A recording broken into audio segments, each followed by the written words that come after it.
Alors bonjour Madame Geertz. Je suis content de vous recevoir donc, pour votre livre que votre éditeur a eu la gentillesse de m'envoyer et grâce à vous et du coup j'ai beaucoup aimé ce livre et du coup je vais vous interroger sur ce livre que j'ai beaucoup aimé pour que vous puissiez bien nous présenter un petit peu vos idées et puis donner envie à nos auditeurs et à nos téléspectateurs de le lire.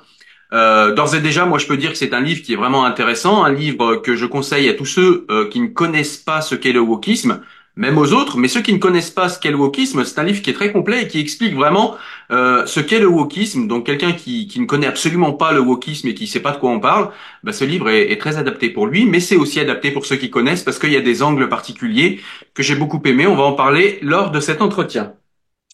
Alors, Madame Geertz, est-ce que vous pourriez vous présenter et puis nous expliquer un petit peu qui vous êtes pour ceux qui ne vous connaîtraient pas encore? Oui, alors donc je suis belge d'abord. C'est important peut-être parce que dans mon livre, les exemples, certains des exemples en tout cas sont piochés dans la réalité belge, même si j'ai essayé de faire quelque chose de relativement transversal, donc qui puisse parler à tous les lecteurs. Au départ, je suis agrégée en philosophie. Donc, j'étais enseignante pendant 30 ans. Donc, pendant 20 ans, j'étais enseignante dans l'enseignement secondaire en tant que professeur de morale, alors ce qui est quelque chose qui est assez peu connu en France, mais donc c'est un cours qui existe à côté des cours de religion, puisqu'en Belgique, on n'est pas un État laïque, donc on a des cours de religion et de morale non confessionnelle. Et puis après, je suis devenue maître assistante en philosophie dans une haute école pédagogique, donc une école qui forme Donc, des vous êtes, enseignants. vous Ouais. êtes, pardonnez-moi, agrégé de philosophie parce que ça a coupé à ce moment-là, si j'ai bien compris, hein, c'est ça? Oui, c'est ça, exactement. Voilà. Oui. Donc j'étais ensuite pendant 10 ans maître assistante en philosophie et puis dans le cadre de l'assassinat de Samuel Paty, j'ai subi des menaces, du harcèlement, etc. J'ai obtenu assez peu de soutien de ma direction, je crois que c'est le moins qu'on puisse dire. Et donc, j'ai quitté l'enseignement et je travaille aujourd'hui dans le centre d'études d'un parti politique, euh, essentiellement sur les questions de neutralité, de laïcité, de ce qu'on appelle souvent communément le vivre ensemble. Voilà. Et par ailleurs, je suis évidemment essayiste. J'ai commis une bonne dizaine de livres sur des sujets qui sont finalement toujours en lien avec ces préoccupations qui sont pour moi essentielles, c'est-à-dire la laïcité, la neutralité de l'État, le féminisme, le droit à l'euthanasie aussi, la liberté d'expression, et puis finalement un livre sur le wokisme. Effectivement, c'est pour ce livre qu'on vous reçoit aujourd'hui, même si moi, effectivement, j'en ai lu d'autres de vous, notamment un sur le voile que j'avais beaucoup aimé. Mhm. Euh, voilà. Oui. Mais c'est pas le sujet aujourd'hui. Quoique c'est un peu le sujet de ce livre, on va en parler quand même. Alors avant de commencer l'entretien et de vous poser des questions sur le livre, je voulais vous soumettre une citation en fait d'un auteur et journaliste québécois et qui nous dit le wokisme est une négation de la réalité. Comment réagissez-vous à cette citation? Est-ce que véritablement le wokisme est une négation de la réalité? Alors, une négation de la réalité, dans une certaine mesure, oui, je pense, au sens où j'ai l'impression que c'est vraiment une théorie qui, en fait, part de l'idéologie pour ensuite essayer de faire rentrer la réalité dans l'idéologie. Donc, ce qui est premier, ça n'est pas le constat de quelque chose, c'est ce qu'on voudrait qu'il soit. Et puis ensuite, on essaye d'y faire rentrer les choses. Ce qui donne évidemment lieu aussi à des contradictions assez amusantes parfois, hein. J'en prendrai peut-être une d'emblée pour essayer d'expliquer mon propos. Vous avez cette théorie à propos de la question du genre, hein, du genre ou du sexe. Alors, on ne sait plus très bien le terme qu'il faut utiliser parce que tout ça a tendance à se confondre dans l'esprit de certains. Mais donc, vous avez Et cette idée. justement, Ouais. Nadia, permettez-moi, pardon, de vous couper juste une dernière fois pour justement, vous inviter à expliquer ce qu'est dans les grandes lignes le wokisme, comme vous le faites dans votre livre. Je trouve que vous expliquez d'une manière extrêmement pédagogique et comme vous êtes parti pour le faire, voilà, je vous laisse, je vous laisse déployer votre pensée et je vous interromps plus. D'accord, ok. Mais donc le wokisme, en fait, enfin, selon moi, évidemment, c'est une théorie de la domination. Je pense que c'est vraiment la façon dont on peut le mieux résumer cette idéologie. C'est-à-dire qu'en fait, tout part de la conviction que nous vivons dans une société qui serait structurellement discriminante, c'est-à-dire qui serait traversée par des discriminations et par une oppression systémique. Hein. Ce sont des termes qu'on entend souvent dans la bouche de ceux que je qualifie de woke, parce qu'évidemment, il y a peu de gens qui aujourd'hui se qualifient eux-mêmes de woke. Et donc, domination tant ethnique, hein, je veux dire avec un racisme qui serait structurel dans la société belge ou dans la société française, une société qui serait structurellement patriarcale, où l'oppression des mâles blancs, hein, on connaît la chanson, serait permanente et insidieuse, une domination de ce qu'on appelle l'hétéronormativité, c'est-à-dire vraiment une espèce de pression sur les individus pour qu'ils soient tous hétérosexuels et ceux qui ne le sont pas, évidemment, seraient donc minorisés, opprimés, victimes de stigmatisation, etc., etc. D'oppression de l'homme sur la nature aussi, donc avec toute une théorie écologiste qui vise à proposer un autre type de relation à la nature qui serait dégagée de ces mécanismes d'oppression. Bah évidemment, alors oppression des cis sur les trans, hein, donc puis ce qui est normal entre guillemets, et évidemment dire normal c'est déjà quelque chose d'extrêmement problématique en soi. Mais donc, ce qui est normal, c'est d'être à l'aise dans le genre, le sexe qu'on nous a assigné à la naissance. Évidemment, il faut plein de guillemets, hein, parce que tous ces mots mériteraient à eux seuls d'être déconstruits, puisque la mode est à la déconstruction.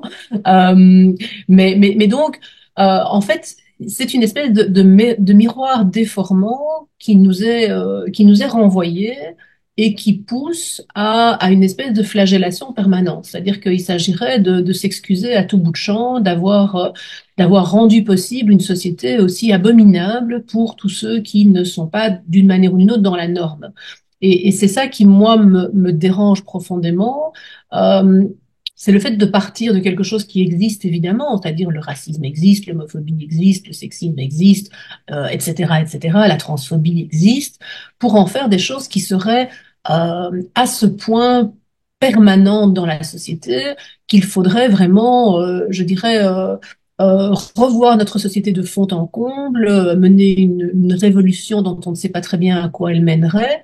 Donc voilà. Alors pour revenir du coup à l'exemple que je voulais donner des contradictions qui traversent, me semble-t-il, le wokisme dans sa volonté de faire rentrer le réel dans la théorie, c'est par exemple à propos du genre, l'idée que le sexe serait une construction sociale.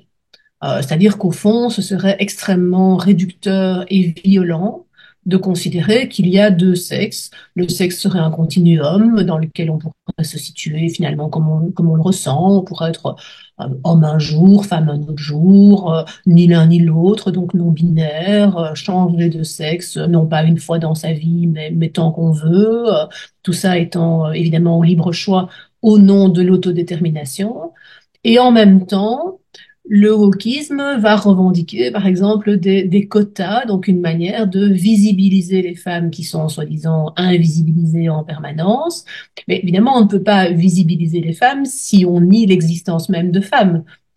Donc, à un moment donné, il y a un choix qu'il faut poser et qui n'est jamais posé parce qu'en fait, il s'agit avant toute chose en fait, de justice sociale ou de pseudo-justice sociale. Parce qu'une des choses que j'essaye de montrer dans mon livre, c'est qu'en fait, cette justice sociale se préoccupe finalement fort peu des véritables exclus de la société. C'est-à-dire qu'en fait, on ne s'intéresse qu'à certaines minorités qui ont été déterminées un jour, je ne sais pas comment, comme étant les minorités qu'il fallait absolument et à toute force défendre et secourir, d'autres minorités étant complètement laissées de côté. Je pense évidemment à tout ce qui est socio-économique, mais aussi, par exemple, à l'antisémitisme, qui est vraiment devenu une espèce de tâche aveugle du combat antiraciste. D'accord, eh ben, c'est une belle entrée en matière. On va essayer de développer un petit peu tout ça. Merci à vous. Alors, dans votre livre, je voulais revenir sur ce point parce qu'il me paraît important, c'est que vous expliquez avoir rencontré le wokisme, ou en tout cas les prémices du wokisme, dans votre lutte contre le voilement islamique. C'est-à-dire que, eh bien, vous avez des positions contre non pas les femmes voilées, mais contre le voilement islamique, c'est-à-dire le processus qui amène à voiler des femmes ou des femmes à se voiler elles-mêmes. Et vous dites avoir perdu votre emploi pour cela, vous nous en avez parlé un petit peu. Est-ce que vous pouvez nous expliquer? J'ai pas perdu mon emploi. Je voudrais quand même Vous juste êtes préciser. parti. J'ai pas, oui, voilà, je suis partie. Donc, je Ouais. n'ai pas été renvoyée. Vous C'est avez moi été. qui a décidé, Ouais. contrainte évidemment, de ne plus travailler dans ce milieu Voilà. toxique. Voilà. Et du coup, en combattant contre le voilement islamiste, vous nous dites avoir combattu et rencontré le relativisme, en l'occurrence souvent sur ces sujets, c'est le relativisme culturel qui est aussi une des bases du wokisme. Est-ce que vous pouvez nous expliquer un petit peu comment ça fonctionne par rapport au voile, par rapport au voilement et puis par rapport à ces gens qui, en fin de compte, sont peut-être les ancêtres, c'est un grand mot parce que c'était il y a pas longtemps, mais en tout cas peut-être les premiers woke auxquels on a eu affaire, ce que j'ai eu affaire à eux aussi, moi aussi. Oui, en fait, ce qui me frappe, c'est que j'étais déjà lorsque mes principaux combats étaient des combats pour la défense d'une neutralité qu'on appelle aujourd'hui exclusive. Évidemment, le terme déjà me semble un peu faussé, mais enfin bref, une neutralité qui exclut le port de signes convictionnels dans l'administration ou dans les écoles. J'étais déjà confrontée à des arguments que j'ai retrouvés ensuite pour toute une série d'autres thématiques en lien avec les minorités, c'est-à-dire en gros l'argument du ressenti. Et donc un ressenti qui finalement exerce selon moi, une domination sur la réalité et sur une argumentation rationnelle.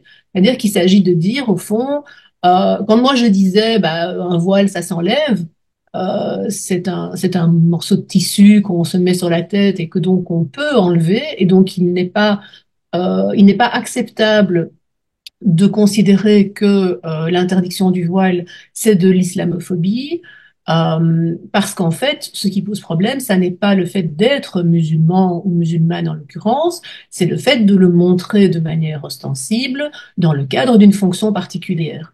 Et donc, on ne peut pas comparer ça à du racisme, par exemple, parce que la personne qui est noire ne peut pas cesser d'être noire le temps de l'exercice de sa fonction, et en plus, on n'a évidemment aucun droit de lui demander de cesser d'être noir, puisqu'être noir ne veut rien dire des convictions que l'on porte par ailleurs.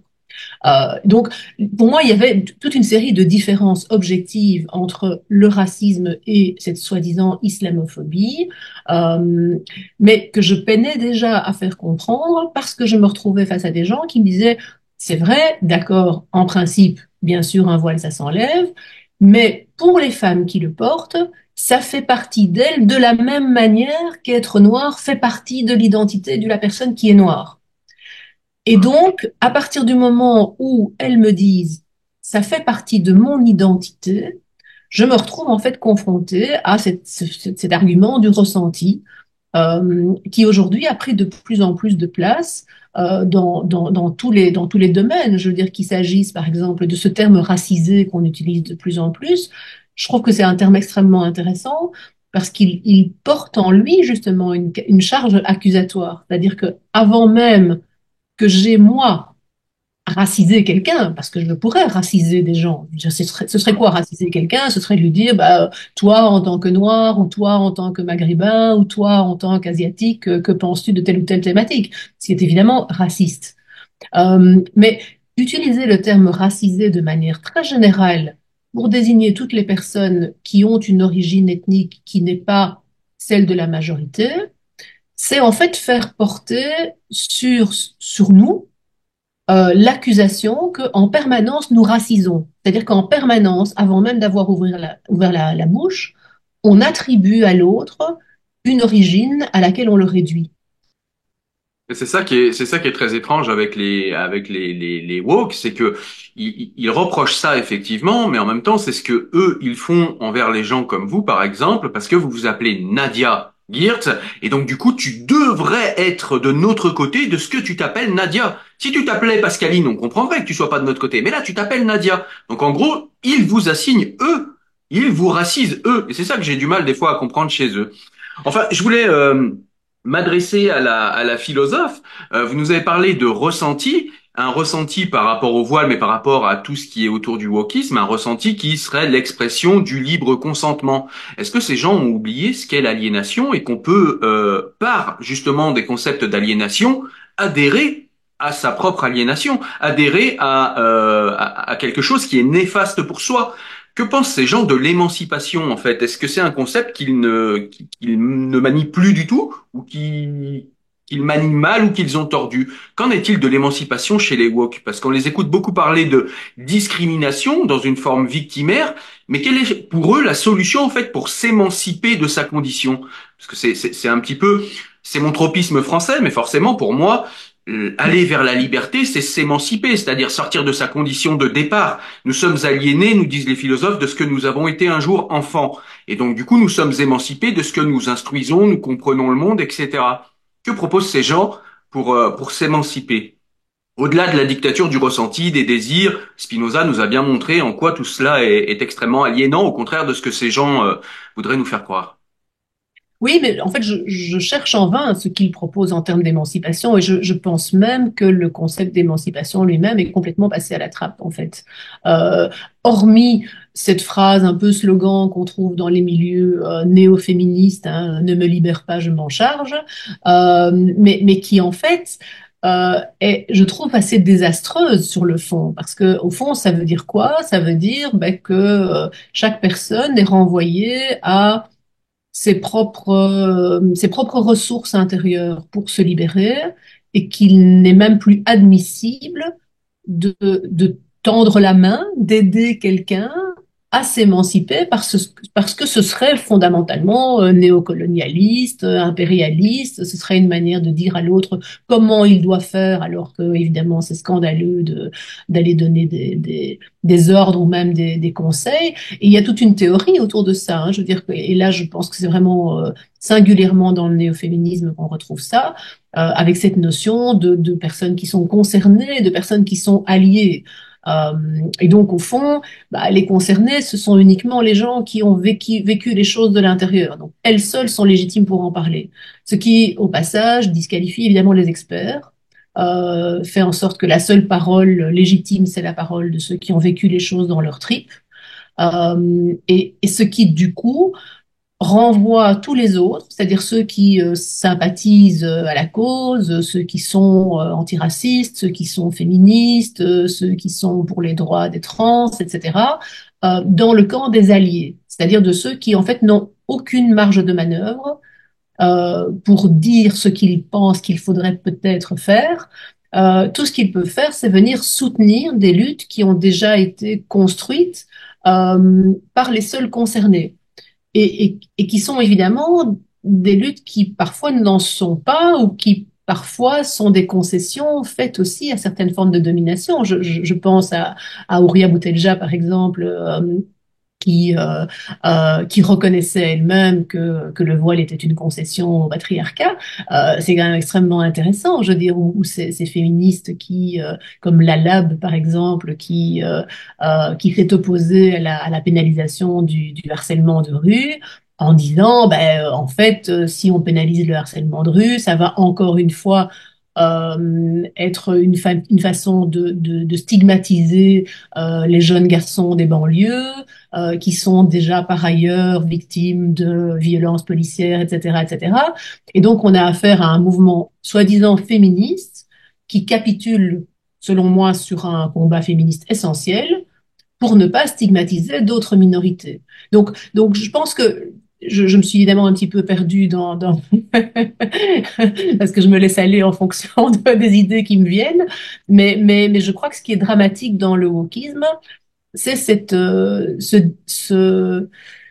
dévalorisation ou cette disqualification de toute parole d'un quelconque spécialiste qui pourrait venir éclairer les choses avec un regard qui serait un regard justement de personne qui n'est pas concernée, mais qui a étudié le sujet.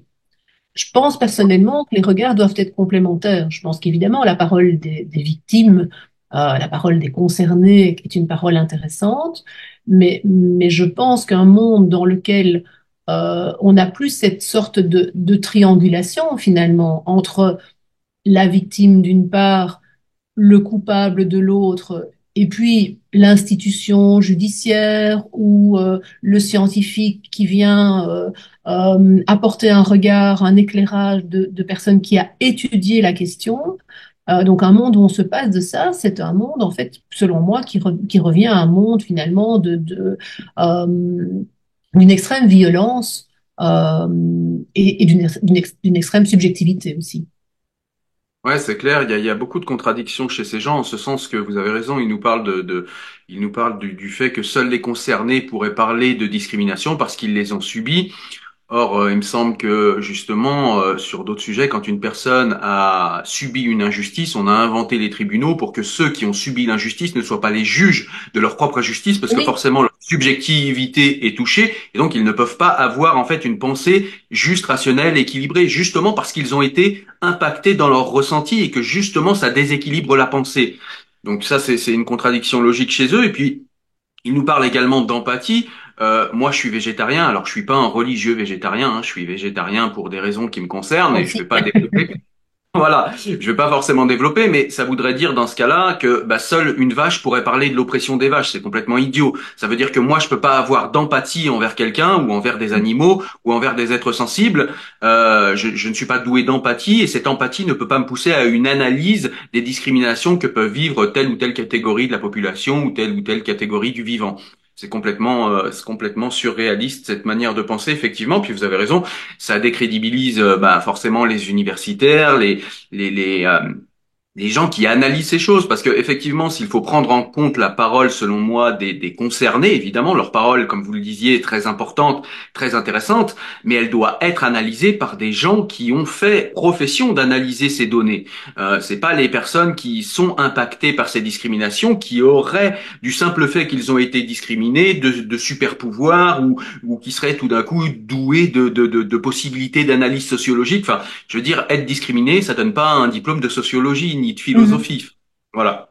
Oui, oui. Oui, et par Hmm. ailleurs, je voulais rebondir sur ce que vous disiez par rapport à la nature, à la question des droits de la nature, parce que là aussi, on est face, je trouve, aujourd'hui à une sorte de contradiction, parce que certains voudraient, par exemple, accorder des droits à la nature. Et donc, droit à la nature, ça ne veut pas dire des droits aux animaux, parce que ça, évidemment, je pense que c'est absolument essentiel de reconnaître la question du bien-être animal, du droit à l'animal à souffrir le moins possible, puisque voilà, évidemment, on en consomme, enfin, moi pas, je suis comme vous végétarienne, mais il y a encore beaucoup de gens qui consomment de la viande et on va pas non plus tous les mettre en prison pour ça. Mais droit à la nature, au sens où droit des montagnes, droit des fleuves, droit des ruisseaux, etc., à être préservés euh, dans leur état le plus pur et le plus naturel possible. Et ça, c'est une façon, je trouve, extrêmement religieuse de voir la nature, finalement, comme si un fleuve, comme si une montagne avait une conscience d'elle-même, de lui-même, et comme s'il avait un intérêt à continuer à exister. Alors que je pense, au risque d'être très trivial, qu'en fait, la montagne se fout éperdument de continuer à exister ou pas, puisqu'elle n'a pas de conscience elle-même. C'est nous qui avons intérêt à ce que la montagne continue à exister. Donc parfois, il y a quelque chose, je trouve, d'assez religieux dans le wokisme. Il y a d'ailleurs un auteur français, Bronstein, hein, je pense, si je me souviens bien, qui a écrit un livre sur la religion woke. Mais il y a effectivement quelque chose de cet ordre-là. Plus évidemment, le fait que, ben, même si on reconnaît que la nature a des droits, que les rivières doivent être défendues, il faudra évidemment toujours des hommes pour les défendre. Euh, donc, euh, donc quelque part, l'antispécisme, je dirais poussé à son extrême, dans ses plus extrêmes retranchements, aboutit à une aporie, évidemment. C'est clair. Alors, je voulais passer à un autre sujet. Vous dites dans votre livre que le wokisme, en fait, est un anti-universalisme de gauche. Pouvez-vous développer ce point et expliquer peut-être en prémisse, pour ceux qui ne savent pas encore, parce que c'est un concept qui est vraiment malmené, ce qu'est l'universalisme et en quoi justement bah, le wokisme est une négation de cet universalisme. Je me permets de vous le demander parce que vous êtes philosophe et que j'imagine que vous êtes à l'aise avec ces termes. Oui, oui, ça devrait aller. Donc l'universalisme, en effet, donc c'est, en fait, Bah, c'est une doctrine philosophique ou une manière de voir l'être humain qui trouve sa source dans la pensée des Lumières au XVIIe, au XVIIIe siècle, et dont on a trouvé, je dirais, la concrétisation juridique dans la Déclaration universelle des droits de l'homme, est fondée sur l'idée qu'au fond, quelles que soient leurs différences secondaires, les êtres humains sont avant tout semblables. C'est-à-dire que nous sommes d'abord égaux parce que nous sommes d'abord tous des êtres humains libres et égaux en dignité et en droit, et ensuite seulement nous sommes différents. Euh, et donc, c'est ça qui fonde l'idée qu'on peut accorder des droits, ou reconnaître plutôt, comme le disait la Déclaration universelle des droits de l'homme, reconnaître des droits qui sont universels, c'est-à-dire qui ne dépendent pas d'une culture particulière, qui ne dépendent pas du fait d'avoir tel ou tel sexe, telle ou telle couleur de peau, telle ou telle orientation sexuelle, etc. Donc ça, c'est l'universalisme. Alors, cet universalisme, moi, j'ai tendance à l'associer à ce qu'on appelle dans les pays anglo-saxons surtout une vision de l'homme qui est colorblind, c'est-à-dire aveugle à la couleur. Euh, et aveugle à la couleur, on peut évidemment décliner ça en aveugle au sexe, aveugle à l'orientation sexuelle, aveugle à l'âge, aveugle au handicap, etc. Enfin, quoique le handicap, c'est un peu plus compliqué. Mais au sens où il s'agit pour les institutions publiques de voir en chacun d'entre nous, en tant que citoyen, uniquement un citoyen. Et donc à ne pas établir des lois, des règles qui soient différentes en fonction de l'origine, en fonction de la couleur de peau, en fonction du sexe, etc., etc., etc. Et donc, ce grand principe universaliste est ce qui a permis par exemple, d'autoriser le mariage et l'adoption aux couples homosexuels en disant, ben voilà, le fait de vivre en famille, d'avoir des enfants, c'est un droit universel, c'est un droit qui ne doit pas dépendre du fait qu'on ait la bonne orientation sexuelle, par exemple. C'est évidemment comme ça qu'on a pu aussi fonder les lois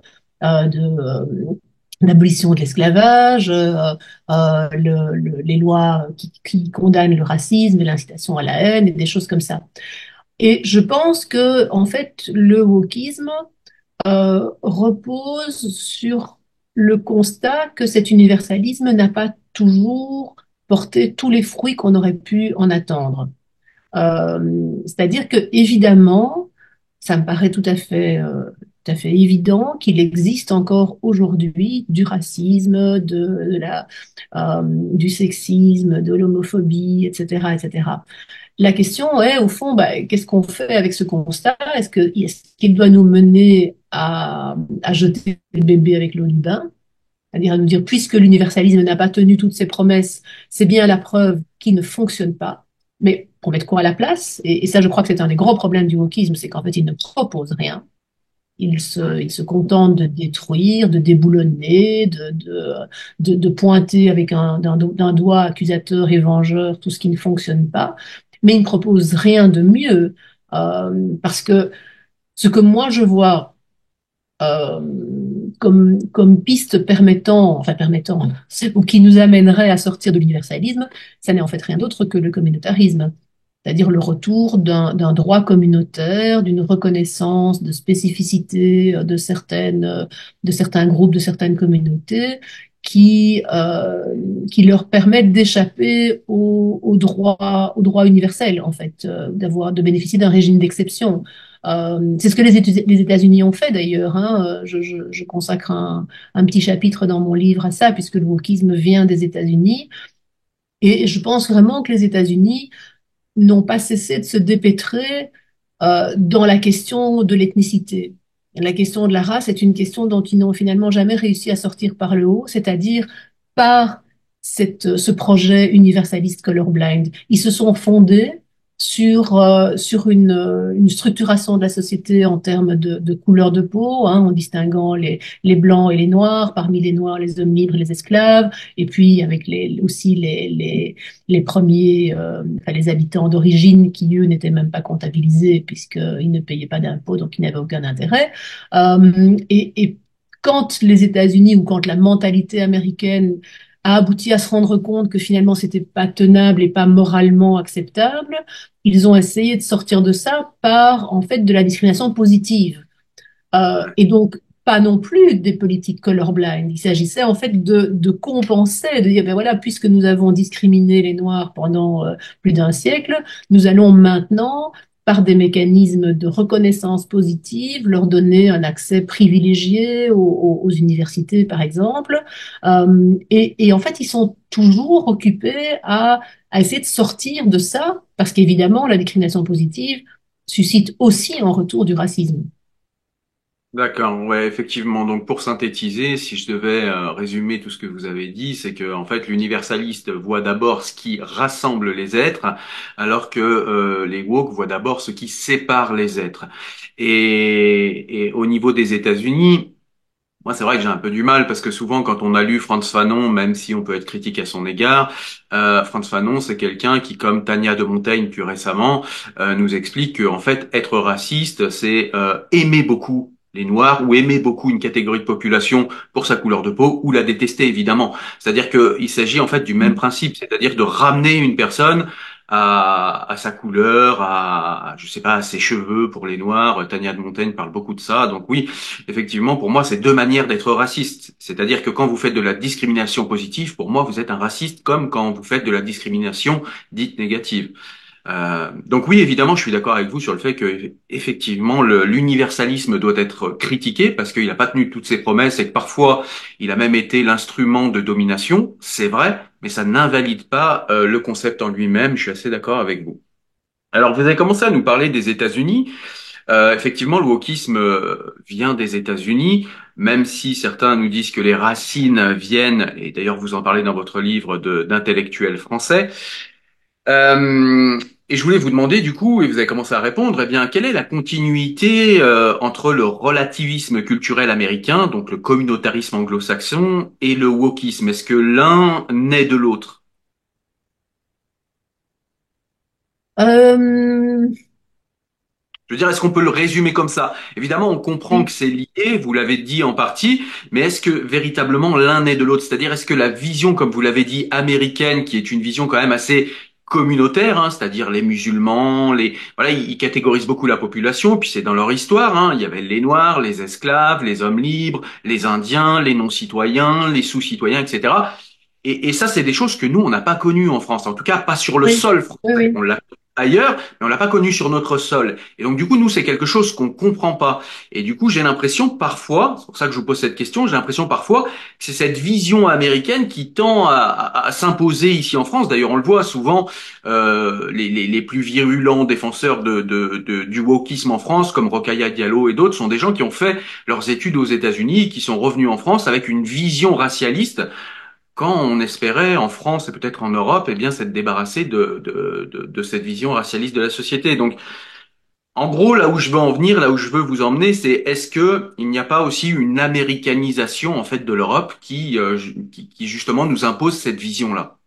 Oui, oui, tout à fait. Et d'ailleurs, je dis, on peut en souriant dans mon livre à un moment donné, je dis au fond, on est face aussi à une question, un phénomène d'appropriation culturelle, hein, puisqu'en fait, cette question du wokisme, pour nous, enfin pour moi, ne devrait pas nous concerner. En fait, c'est Ouais. vraiment quelque chose de typiquement américain. Enfin, et ceci dit, même des auteurs américains le critiquent, hein, donc il faut pas non plus schématiser ou simplifier de manière outrancière, comme si le wokisme était la réponse indispensable à une situation américaine. Je pense que même en tant qu'Américain, il y a tout à fait possibilité de défendre autre chose. Mais on l'a vu, par exemple, bah, lorsque le wokisme finalement est arrivé en Europe, c'était à l'occasion, à la faveur de Black Lives Matter. Mm. Et je crois que c'était vraiment extrêmement parlant à ce moment-là de voir à quel point toute une série de gens bien intentionnés, que des joueurs de football, que ce soit français ou belges notamment, se sont sentis concernés par ce Black Lives Matter au point de s'agenouiller, de prendre des postures vraiment d'excuses publiques par rapport à un événement qui ne nous concernait en rien. Alors, Effectivement. après, ce qui est intéressant, c'est qu'après, il y a eu une construction, un récit qui s'est construit autour de ça, visant à dire que nous aussi, nous avions une police qui était structurellement raciste, structurellement violente envers les minorités, etc. Sauf que, de nouveau, on manque de chiffres.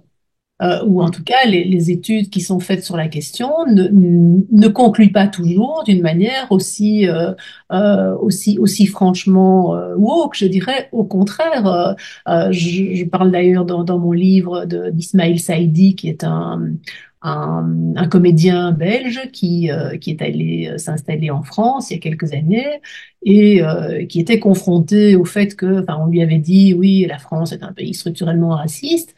Et il raconte, c'était sur un post sur Facebook, il raconte qu'il a pris cette accusation au mot en se disant, ben, je vais recommencer tout le chemin en France, donc me naturaliser français, et donc passer par toutes les étapes, toutes les administrations françaises, etc., etc. Et il dit, ben voilà, je n'ai à aucun moment été confronté à du racisme et je n'ai pas non plus assisté au moindre comportement raciste du moindre fonctionnaire français. Donc, donc à un moment donné, de nouveau, j'ai l'impression qu'on répète comme ça des mantras de plus en plus. Et moi, c'est ça qui m'affole en fait, c'est à quel point ce discours victimaire nous rentre dans les neurones euh, sans que des voix s'élèvent ou sans que des voix soient suffisamment entendues pour dire attendez, attendez, une minute papillon. Vous êtes occupé à nous dire que la police est structurellement raciste. Vous êtes occupé à nous dire que le droit, la justice ont été créés, pensés pour favoriser la majorité par rapport aux minorités. Où voyez-vous ça? Essayons d'objectiver les choses.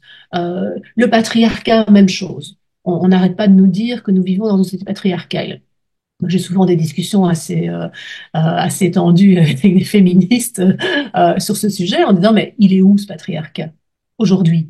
Montrez-moi de quoi vous parlez. En quoi notre société est-elle patriarcale? Le nom de Surtout que famille. sur ce sujet, c'est affolant parce que quand on parle de patriarcat, si en France on vit le patriarcat, que vit-on en Afghanistan? Comment on l'appelle? Ah oui, c'est ça. Oui, oui, évidemment. Et donc c'est ça c'était une des choses aussi à laquelle je suis arrivée en étudiant cette question du wokisme, c'est qu'en fait, je pense qu'il s'agit profondément d'un mécanisme de haine de soi. Ouais. En fait, il s'agit surtout de se flageller en tant qu'occidentaux, de dire, voilà, nous ne sommes pas à la hauteur de nos principes, nous avons merdé, entre guillemets, nous avons foiré, nous avons tout raté, euh, alors que, bah, je répète, et on peut évidemment et on doit continuer à travailler vers une société qui soit plus juste, plus égalitaire, etc. Mais je ne vois pas ailleurs dans le monde de modèle de société qui me paraît préférable à la société dans laquelle nous vivons aujourd'hui. Donc je pense qu'en termes de lutte contre les discriminations, bah, on a quand même fait notre job. Et j'ai envie de dire, et de plus en plus je le dis, que je crois que notre société est en fait structurellement antiraciste et structurellement antisexiste et structurellement anti-discrimination. Je veux dire, nos lois sont pensées pour traquer les discriminations partout où elles se trouvent. Nos lois sont pensées pour promouvoir et affirmer l'égalité et la liberté de chacun, ce qui n'est pas le cas dans la plupart des autres pays du monde, je pense. Clairement. Alors, je voulais passer, on reviendra sur cet aspect victimaire parce que je pense qu'il est très important et sur cette haine de soi également, je trouve que c'est très important. Mais je voulais d'abord vous emmener sur le fait que vous nous expliquez depuis le début, vous l'avez montré plusieurs fois, à plusieurs reprises, que le wokisme est une négation du rationalisme le plus élémentaire. Et ce rationalisme en France, il est très largement, même si on peut pas réduire la rationalité aux lumières, mais le rationalisme dans son sens philosophique et strict du terme vient chez nous en France des Lumières, peut-être même en Europe. Et du coup, pour ces gens du wokisme, le rationalisme en fait serait un instrument d'oppression des Blancs, comme nous le disent régulièrement les décoloniaux, les antiracistes, les intersectionnels, etc. Tous ces gens nous disent que, en gros, le rationalisme est un truc de blanc, en gros, pour parler de manière triviale. Et souvent, moi, quand j'ai affaire à ces gens, je leur réponds, oui, vous avez raison, il y a des nuages occidentaux qui sont blancs, il y a, je sais pas, des règles mathématiques, il y a le, comment dire, le théorème de Pythagore, hein, qui est un instrument d'oppression des blancs, hein, le théorème de Pythagore occidental, et puis il y a un théorème de Pythagore indien, je ne sais pas quoi. Enfin, c'est complètement surréaliste qu'ils nous disent. Enfin, comment Mm. vous analysez ça, vous? Comment ils ont pu arriver à penser que le rationalisme, c'est-à-dire pour Spinoza, moi qui aime beaucoup Spinoza, ceux qui suivent la chaîne le savent, c'est quelqu'un qui a quand même montré que le rationalisme est véritablement ce qu'il y a de plus universel entre nous et qui peut évidemment nous rassembler. Et ce rationalisme le plus élémentaire est attaqué, et justement, ben, ça va nous amener vers du relativisme, du perspectivisme, comme vous le dites dans votre livre, et tout ça nous sépare. Alors, comment ces gens arrivent à penser que le rationalisme est un truc de blanc et un truc oppressif, alors que bah, moi je le vois différemment? Comment vous analysez ça, vous? Ben, je ne le comprends pas très bien, j'avoue. Je ne comprends pas. Je donne comme exemple dans mon livre ce support mathématique aux États-Unis qui invite à déconstruire et à déblanchiser les mathématiques, notamment en cessant de mettre l'accent sur la bonne réponse, parce que finalement, mettre l'accent sur la bonne réponse, ce serait un truc de blanc. Euh, et donc ça charrie en fait évidemment tout un imaginaire profondément raciste qui consiste à dire en fait les Noirs ils sont fantaisistes, ils chipotent, ils sont approximatifs, ils disent oh, c'est plus ou moins ça, blabla, et c'est très sympa, haha. C'est abominablement raciste. Ça part peut-être de quelque chose qui, de manière embryonnaire, continue à avoir une certaine réalité. J'en sais rien. Je veux dire, peut-être qu'effectivement, l'éducation des uns et des autres n'est pas la même. Peut-être qu'effectivement, on peut grandir dans des cultures qui valorisent certaines choses et pas d'autres, et que peut-être que enfin, je dirais de manière très approximative à la grosse louche, on rencontre plus d'exigences de rationalité dans les familles blanches que dans les familles noires, mais et encore dire ça, je suis déjà extrêmement mal à l'aise de le dire parce que c'est évidemment en substance valider un cliché. Mais quand bien même ce serait le cas, quand bien même ce serait le cas, ce serait le rôle de l'école de permettre justement l'émancipation en donnant accès à chacun et à chacune, quelle que soit sa couleur de peau, à cette fameuse rationalité. Moi, c'est ça que je ne comprends pas, c'est que sous prétexte, c'est un petit peu la même chose que dans la question du voile islamique. Hein. Je veux dire, à partir du moment où on dit oui, mais voilà, il faut laisser les petites filles qui portent le voile le porter aussi à l'école, sinon elles seront déscolarisées. En fait, on valide le fait que l'école n'est jamais que le prolongement de la maison. Alors qu'en fait, toute l'histoire d'une vision universaliste justement de l'école et toute l'histoire de l'école obligatoire, en fait, s'est fondée sur le fait qu'il était essentiel que tous les enfants aillent à l'école, même et surtout ceux qui n'y auraient pas été si on avait laissé leurs parents choisir pour eux. Parce qu'alors, on aurait évidemment eu des gamins qui seraient allés à l'école à la saison hivernale, mais qui n'y seraient plus allés à l'époque des vendanges ou de la récolte, etc., parce que leurs parents auraient dit non, non, on a besoin de toi à la ferme, etc., etc., et qui n'auraient jamais pu s'émanciper. Donc, évidemment que ces gosses-là, probablement que la rationalité, l'émancipation, la liberté individuelle n'étaient pas pour eux, dans leur éducation, des valeurs centrales. Mais raison de plus pour les ouvrir à ça à l'école, parce que c'est comme ça qu'on fait des choix libres et des choix indépendants. Je c'est pas une question de couleur de peau, c'est pas une question que les blancs préfèrent la rationalité. C'est une question que si on veut privilégier l'individualisme, alors j'utilise un gros mot, mais j'y reviendrai peut-être après, si on privilégie l'individualisme, il faut donner les clés à chacun de son émancipation. C'est-à-dire qu'il faut lui permettre de questionner, de remettre en cause, de se demander, de critiquer l'éducation dans laquelle il a été éduqué justement à la maison, etc., etc., pour poser des choix qui soient autonomes. Sinon, en fait, on le laisse rester un pur produit de son éducation, et c'est-à-dire en fait ce qu'on valorise, c'est le clan, c'est la communauté, c'est le fait que voilà, puisque tu es né dans telle culture, dans tel groupe, dans telle culture, ben tu y resteras parce que total respect, hein, on peut pas toucher à ta culture, donc on va te permettre d'y rester. Mais en fait, c'est pas te permettre, c'est t'obliger à y rester. Ouais, ouais. Je voulais mettre un petit peu les pieds dans le plat avant de continuer sur un autre sujet, c'est tout simplement de dire que il y a un concept qui me paraît intéressant dans Psychologie des foules de Gustave Le Bon, c'est-à-dire qu'il parle du caractère des foules. Et sans revenir à une racialisation, des fois il faut, je pense pas forcément qu'on s'interdise de regarder qu'il y a quand même des comment dire des récurrences, la sociologie parlerait de normes dans certaines peuplades, dans certaines cultures et qu'il faut pas s'interdire de voir cela sous prétexte d'antiracisme. Mhm. Vous l'avez fait en partie là en disant que peut-être, effectivement, dans certaines populations, certaines personnes éduqueraient plus à la rationalité, d'autres un peu moins, etc. Moi, j'assigne pas ça à la biologie, mais à la culture, et c'est ce Bien que fait sûr. Gustave Le Bon dans la psychologie des foules. Et je trouve que on s'interdit trop cette grille d'analyse, parce que cette grille d'analyse nous permettrait justement, eh bien, peut-être d'adapter notre manière d'éduquer les enfants à des peuplades qui arrivent et qui émigrent sur le sol européen pour justement les amener vers l'émancipation. Je veux dire, il faut pas qu'on s'interdise quand même ce genre de grille d'analyse. Voilà. Je sais pas ce que vous en pensez. Oui, oui, mais je suis d'accord au sens où je pense en tout cas que, qu'il faut privilégier la nuance et une analyse multifactorielle. Et Ouais. aujourd'hui, je crois que le gros problème aujourd'hui, c'est qu'en fait, on analyse toute différence statistique comme étant la preuve d'une discrimination sous-jacente. Euh, Voilà.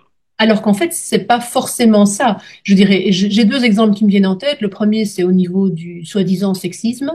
On part souvent de l'idée que puisqu'il y a moins de femmes dans les postes à responsabilité, dans les conseils d'administration des entreprises, etc., c'est forcément parce qu'il y a des vieux mâles blancs derrière qui ne veulent pas des femmes, parce qu'ils veulent garder leur précaré, etc. Alors même que quand on étudie la question d'un peu plus près, et je pense notamment au monde de la presse, des médias, en tout cas en Belgique, moi j'ai déjà eu l'occasion d'avoir des échanges comme ça avec des journalistes qui me disaient, ben, en fait, quand on veut inviter un homme sur un plateau, on donne un coup de fil, l'homme accepte. Quand on veut inviter une femme, on doit donner 10 coups de fil. Ouais. Parce que la plupart des femmes disent, ah non, je suis pas compétente, je suis pas la meilleure personne, je pense que vraiment il y a quelqu'un qui saurait mieux que moi remplir cette fonction, ou des choses plus domestiques, hein, voilà, c'est dimanche, je dois m'occuper de mes enfants, etc., etc. Et ça, ben, ça n'est pas du sexisme structurel. Enfin, ou alors il faut effectivement aller creuser l'éducation, dire que peut-être que les femmes sont encore aujourd'hui élevées différemment des hommes et que donc elles sont moins valorisées lorsqu'elles sont plus assertives. Tout ça est possible. Mais en tout cas, c'est pas des méchants mâles blancs qui veulent pas partager le pouvoir avec des femmes. C'est pas de ça qu'il s'agit. Et l'autre exemple qui me venait en tête, c'est un exemple que j'avais étudié quand j'ai fait la formation au CAPAS, donc le certificat d'aptitude à enseigner à l'enseignement supérieur. Et un de mes professeurs nous avait, enfin, avait attiré notre attention sur le fait que euh, il y avait souvent dans les filières universitaires moins de jeunes étudiants d'origine, par exemple, turque ou arabo-musulmane, hein, qui sont les deux communautés, je dirais, les plus immigrées chez nous, en Belgique. Et il disait, en fait, la raison en est assez simple, c'est que souvent, ces immigrés, enfin, ce sont des enfants d'immigrés, mais leurs parents viennent de régions où ils étaient en gros soit analphabètes, soit des commerçants, et que donc, en fait, ce qu'ils veulent pour leurs enfants, prioritairement, c'est un métier. C'est l'assurance qu'ils auront un travail qui leur permettra de gagner de l'argent. Et que donc, dans ces familles-là, dans ces milieux-là, quand un gamin ou une gamine dit, moi, je veux faire sciences politiques ou moi, je veux faire le droit, la réaction des parents, c'est pas, oh, super, génial, tu vas aller à l'UNIF, c'est, oui, mais c'est quoi ça comme métier? Qu'est-ce que tu vas faire avec ça? Et Hum, donc, hum. et donc la lutte contre le milieu familial est plus importante. Les parents sont plus satisfaits si on dit qu'on va faire des études de commerce ou si on dit qu'on va faire des études d'esthéticienne ou de mécanicien, parce que ça, c'est des métiers. Et donc, la représentativité du coup des enfants d'immigrés dans certaines couches de la population, donc universitaire en l'occurrence, c'est pas le racisme structurel de la société d'accueil qui l'explique. C'est simplement une différence de mentalité parmi les populations immigrées. Mais c'est ça, on s'interdit, je crois que notre antiracisme va parfois trop loin, en ce sens qu'on s'interdit d'analyser ça. C'est-à-dire qu'en gros, si on parle à un antiraciste convaincu, et conséquent, il va nous dire non mais attendez, ces gens ils sont français, c'est-à-dire comme si en fait ils arrivaient et que en fait à la frontière il y avait un espèce de formatage pour parler un langage informatique, un formatage du cerveau et qu'ils arrivaient comme une page blanche où on pouvait écrire nos principes universalistes, antiracistes, etc. et que ça marche pas comme ça. C'est-à-dire que moi pour aller plus loin, quand j'ai voulu comprendre ce qui se passait dans mon quartier d'enfance où j'ai grandi, où j'ai vu tous ces voiles arriver, où j'ai vu voilà tout ce que j'ai vécu, eh ben, j'ai dû regarder ce qui se passait au Maghreb, parce que ces gens viennent du Maghreb. Et je veux dire, il faut pas qu'on s'interdise de penser ça. Ça veut pas dire être raciste, ça veut pas dire les réduire à ça, parce qu'il y a des gens qui nous montrent qu'ils arrivent à s'approprier les concepts français beaucoup mieux que les Français d'ailleurs. Oui. Euh, et parfois, j'en suis assez content, assez fier. Euh, mais du coup, faut pas qu'on s'interdise ces analyses-là. Ça veut pas dire être raciste que de dire, bah, ces gens viennent de tel pays. A priori, ils pourraient arriver avec une mentalité qui est quand même assez proche de ce pays. Maintenant, qu'en est-il? Est-ce que ces gens-là sont arrivés avec l'amour de la France, en embrassant ses valeurs et finalement en les faisant vivre en eux? Ou bien est-ce qu'ils sont un petit peu repliés, comme on le voit souvent chez les immigrés? Est-ce qu'ils sont un peu repliés chez eux? Et puis qu'ils font vivre un petit peu de leur pays chez eux, et puis que finalement ils s'intègrent pas. C'est pas être raciste que de penser ça. Donc je trouve qu'on s'interdit un peu souvent ce genre de choses. Oui, Si vous alors n'aviez, ouais, oui, dites-moi. enfin, je voulais quand même réagir un petit peu parce que je pense que c'est Ouais. important à la fois d'avoir cette conscience du fait que effectivement nos principes universalistes, républicains, laïques, etc., ne sont pas encore universels au sens où ils ne sont pas universellement partagés. Euh, et en même temps, je crois que l'État doit s'interdire une approche qui serait une approche différenciée en fonction des origines. Je crois que la meilleure chose qu'on puisse faire pour favoriser l'intégration, euh, c'est d'être dans une espèce de fiction émancipatrice, j'ai envie de dire. C'est-à-dire, on va dire que vous étiez français. Hmm. On va vous traiter comme si, on va faire comme si. Et donc, on va attendre la même chose de vous. Et même si vous devez bricoler et que c'est plus compliqué pour vous que pour d'autres, on ne va certainement pas diminuer nos exigences ou vous traiter différemment parce que je pense que ça, c'est une manière de créer en fait du communautarisme.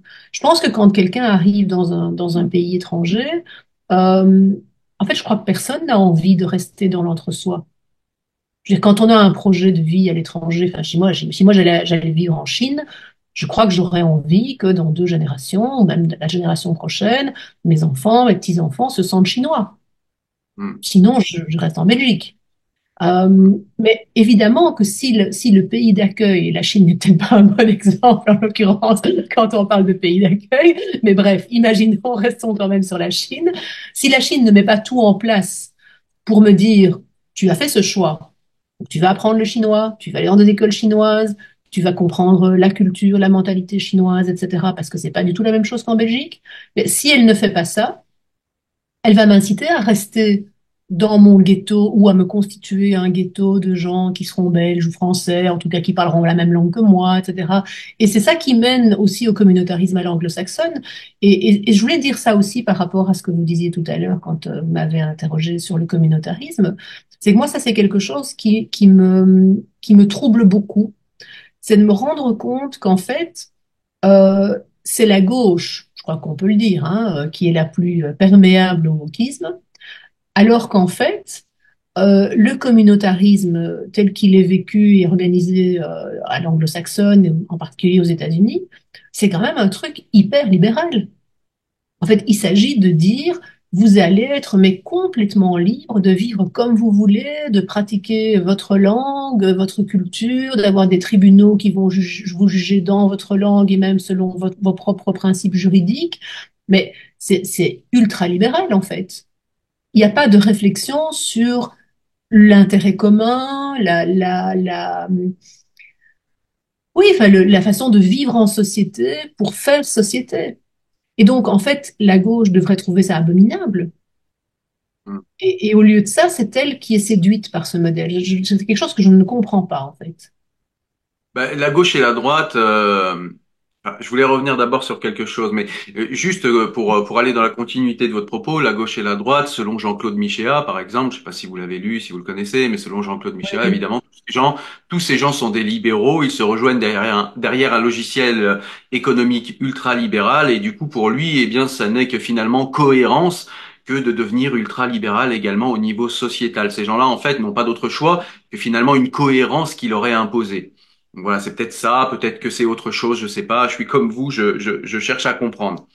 Je voulais simplement revenir rapidement sur la conversation précédente parce que je me suis souvenu en fait d'une étude que j'avais regardée, une étude sociologique qui montrait la réussite dans les pays asiatiques, la réussite scolaire, puis la réussite au niveau du travail, de l'emploi et puis de la réussite professionnelle en général. Et je trouvais que c'était intéressant, par exemple, de voir l'exemple des Coréens du Sud. Par exemple, quand vous regardez comment réussissent les Occidentaux chez eux, c'est-à-dire qu'un Français, dans le système éducatif et dans le système professionnel français, un Français dit de souche réussit mieux que des immigrés. Ce qui paraît, somme toute, assez naturel, en tout cas intuitivement, on le voit comme ça. Quand vous allez en Corée du Sud, eh bien, un Coréen du Sud s'en sort toujours mieux au niveau scolaire dans son pays que les immigrés coréens. Mais ce qu'il y a d'intéressant, c'est que quand un Coréen du Sud immigre en France, il s'en sort, c'est le seul immigré qui s'en sort beaucoup mieux que les Français eux-mêmes dans leur propre système. Et tout ça, et je parle de ça en fait tout simplement pour dire encore une fois qu'il ne faut pas s'interdire de regarder la Oui, mentalité en fait, oui, des gens qui immigrent chez nous. Il ne s'agit pas de dire qu'il y a des gens qui sont. Le problème, c'est toujours la hiérarchie. Il ne s'agit pas de dire qu'il y a des gens inférieurs, des gens supérieurs. Il s'agit de dire qu'il y a des gens avec des capacités et avec des caractéristiques différentes de départ et qu'ils peuvent, on mhm, peut les amener évidemment à ce qu'ils souhaitent sans aucun problème. Et il faut leur donner ces outils, comme vous le disiez, ces outils d'émancipation pour arriver à ce qu'ils souhaitent. Et j'ai l'impression que les wokistes prennent le truc à l'envers en disant, comme vous le disiez tout à l'heure d'ailleurs, je rappuie là-dessus tout simplement en disant à chaque fois qu'il y a une différence, bah ça vient pas de la mentalité de départ, ça vient forcément d'une discrimination de la société d'accueil. Donc voilà. oui. Oui, et il y a un exemple d'ailleurs assez frappant par rapport à ça aux États-Unis, donc où les critères d'admission dans les universités varient en fonction de l'ethnie, hein, de l'origine ethnique du candidat, et où en fait enfin, certaines universités n'ont pas cessé de durcir les conditions pour les asiatico-américains parce qu'ils réussissent trop bien, et que donc Ouais. finalement la contestation, la protestation ne vient pas seulement des Américains, j'allais dire de souche, c'est pas tout à fait ça, mais enfin ceux d'origine européenne, disons, mais aussi des Asiatiques qui disent, en fait, nous, on subit une discrimination, enfin, c'est insupportable, quoi, sous prétexte qu'on réagit, qu'on réussit trop bien. Eh ben, en fait, on est trop nombreux, donc comme il en faut moins, on durcit les conditions pour nous, quoi. Ouais, c'est ça. Et puis on s'empêche de voir la totalité, je trouve, d'une mentalité. C'est-à-dire qu'effectivement, les Coréens, j'en ai parlé, on voit qu'au niveau scolaire, au niveau professionnel, ce sont des gens qui, et dans leur pays et dans les autres, réussissent très bien. Mais on voit que ce sont des gens qui, par exemple, ont la natalité la plus basse du monde dans leur pays et que, si bien que dans 30 ans, ils pensent perdre un tiers de leur population. Donc, ils ont eux aussi leurs propres carences et il s'agit pas de leur en ajouter parce que à certains endroits, ils réussissent mieux que d'autres. J'imagine que les Maghrébins réussissent mieux que d'autres dans certains domaines et ils réussissent moins que d'autres dans des domaines différenciés également. Donc voilà, il Oui, faut pas se dire de regarder tout ça de manière, comme vous le disiez, nuancée et d'ensemble, avoir une vision plus haute et une vision d'ensemble. Alors oui. je voulais penser un petit peu. J'avais une question sur le libéralisme, le wokisme qui prendrait racine dans le libéralisme et dans le postmodernisme, mais on en a beaucoup parlé, donc je vais pas insister là-dessus. Simplement, au banc des accusés d'être des cautions intellectuelles du wokisme, vous nous parlez également de français, de philosophes français comme Foucault ou Deleuze, et vous nous parlez également du perspectivisme de Nietzsche, pardon. Est-ce que vous pouvez nous expliquer ce qu'est le déconstructivisme de Foucault et de tous ces philosophes-là, et puis nous dire un petit peu ce qu'est aussi le perspectivisme de Nietzsche et en quoi en fait ils ont irrigué la pensée woke. Alors, ça va être compliqué de faire ça de façon brève, mais disons qu'en gros, l'idée, c'est toujours de traquer nos pseudo-évidences, c'est-à-dire, enfin, c'est un mouvement, je dirais, philosophique assez basique au départ, mais qui a été effectivement développé par des gens comme Foucault, comme Deleuze, comme Derrida, etc., comme Nietzsche aussi, hein, quand il parlait de philosophie à coups de marteau. Enfin, c'est vraiment ça, quoi. C'est détruire toutes nos idoles, donc tout ce qu'on a idolâtré, y compris d'ailleurs la raison, l'universalisme, etc., toutes des valeurs. Enfin voilà, donc là, bon, ça devient pour moi un peu compliqué de de suivre Nietzsche jusque-là, mais disons que l'idée, c'est se méfier de soi et penser contre soi-même. Je veux dire, c'est quelque chose d'assez courant. Je veux dire, quand on étudie la philosophie, hein, cette formulation, c'est vraiment une injonction à penser contre soi-même, c'est-à-dire aller débusquer nos pseudo-évidences, je ne peux pas le dire autrement, c'est-à-dire tout ce qui nous semble spontanément tellement vrai qu'on ne va même pas le questionner. Euh, Sauf que, et c'est ça qui est intéressant, pour questionner nos pseudo-évidences, ben, évidemment, ce dont on se sert, normalement, c'est de la raison. Je veux dire, la raison, c'est l'instrument privilégié du philosophe. Euh, Or, Descartes, oui, ouais. pardon? Non, je disais, Descartes nous l'a enseigné, il faut de la méthode quand on veut douter. Mais oui, voilà. Et en fait, c'est là justement que ces philosophes de la déconstruction, en tout cas quand ils sont peut-être mal compris, mal interprétés, et que ça donne lieu à une nouvelle doctrine grâce à leur exportation aux États-Unis, en sont venus finalement à déconstruire même la raison. C'est-à-dire en fait à casser l'outil. Ouais. Et c'est ça qui est dramatique en fait, c'est que évidemment qu'il faut maintenir la raison parce que si on n'a plus la raison pour penser, avec quoi est-ce qu'on va penser? Avec quoi est-ce qu'on va déconstruire? Euh, et quand on voit par exemple, je pensais à ce livre de Mona Chollet, Sorcière, c'est quand même interpellant aussi de se dire mais on va valoriser comme figure soi-disant du féminisme en fait des femmes qui sont possédées parce que c'est ça la sorcière, je veux dire.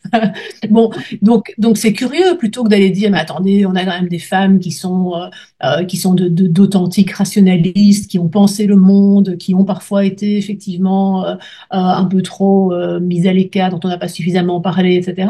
En fait, elles nous proposent un modèle qui est censé incarner finalement l'opposition, enfin le pôle féminin, donc en opposition à une masculinité qui serait l'incarnation du rationalisme, enfin horrible, ben, nous les femmes, nous serions cette fantaisie, oui, cette possession irrationnelle qui nous permet de voir le monde autrement. Mais c'est consternant, c'est affligeant en fait, hein, enfin, je trouve personnellement.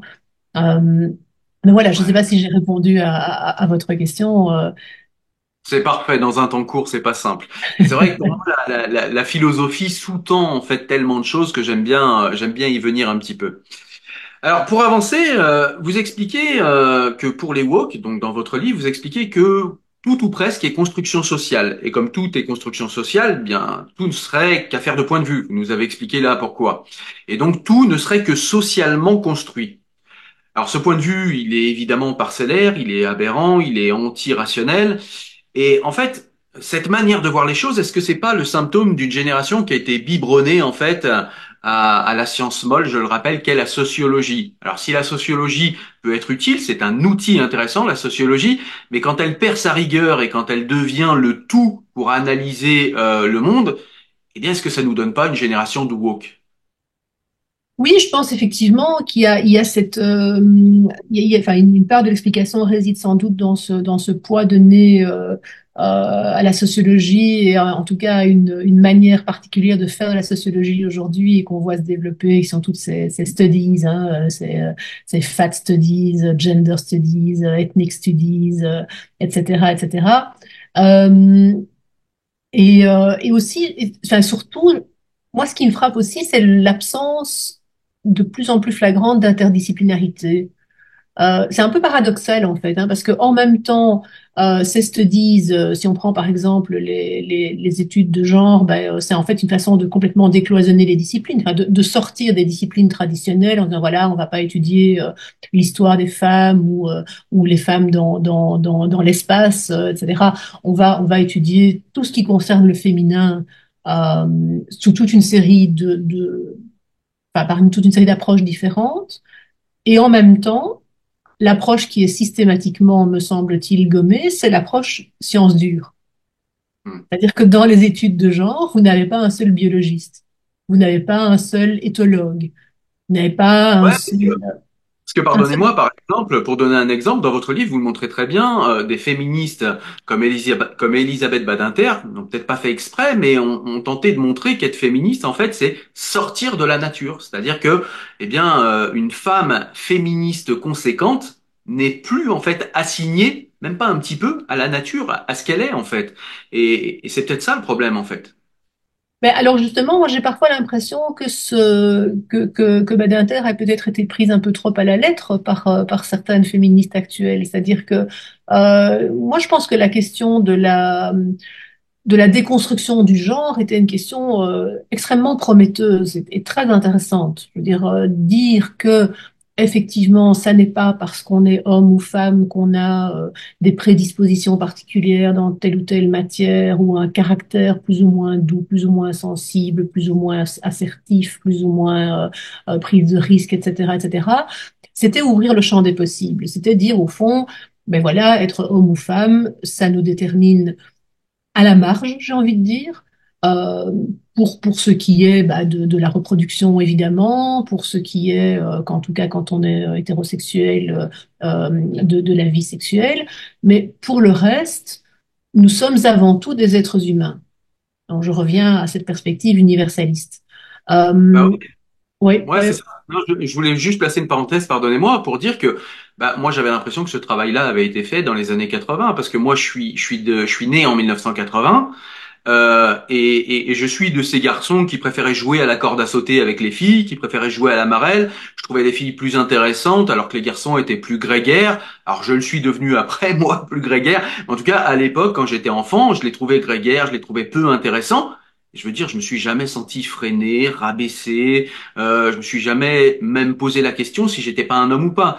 C'est-à-dire que là où je veux en venir, c'est qu'on a l'impression que justement ceux qui nous parlent de déconstruire en fait ces clichés sexuels ou sexistes, eh bien c'est eux qui enferment les gens dans ces clichés-là. ah Parce oui, que oui, tout à fait. moi, personnellement, j'ai pu vivre ma façon d'être un homme d'une manière nuancée, complexe, parfois d'une manière que certains auraient pu appeler féminine, sans jamais me dire est-ce que je suis un homme ou pas. En fait, c'était pas une question pour moi, c'était juste je suis un homme un peu différent, voilà, j'ai des sensibilités différentes et alors. Et j'ai pu vivre ça d'une manière extrêmement apaisée. Pourtant, j'ai vécu en foyer dans des endroits où c'est pas forcément voilà hyper progressiste et pourtant j'ai pas eu de problème.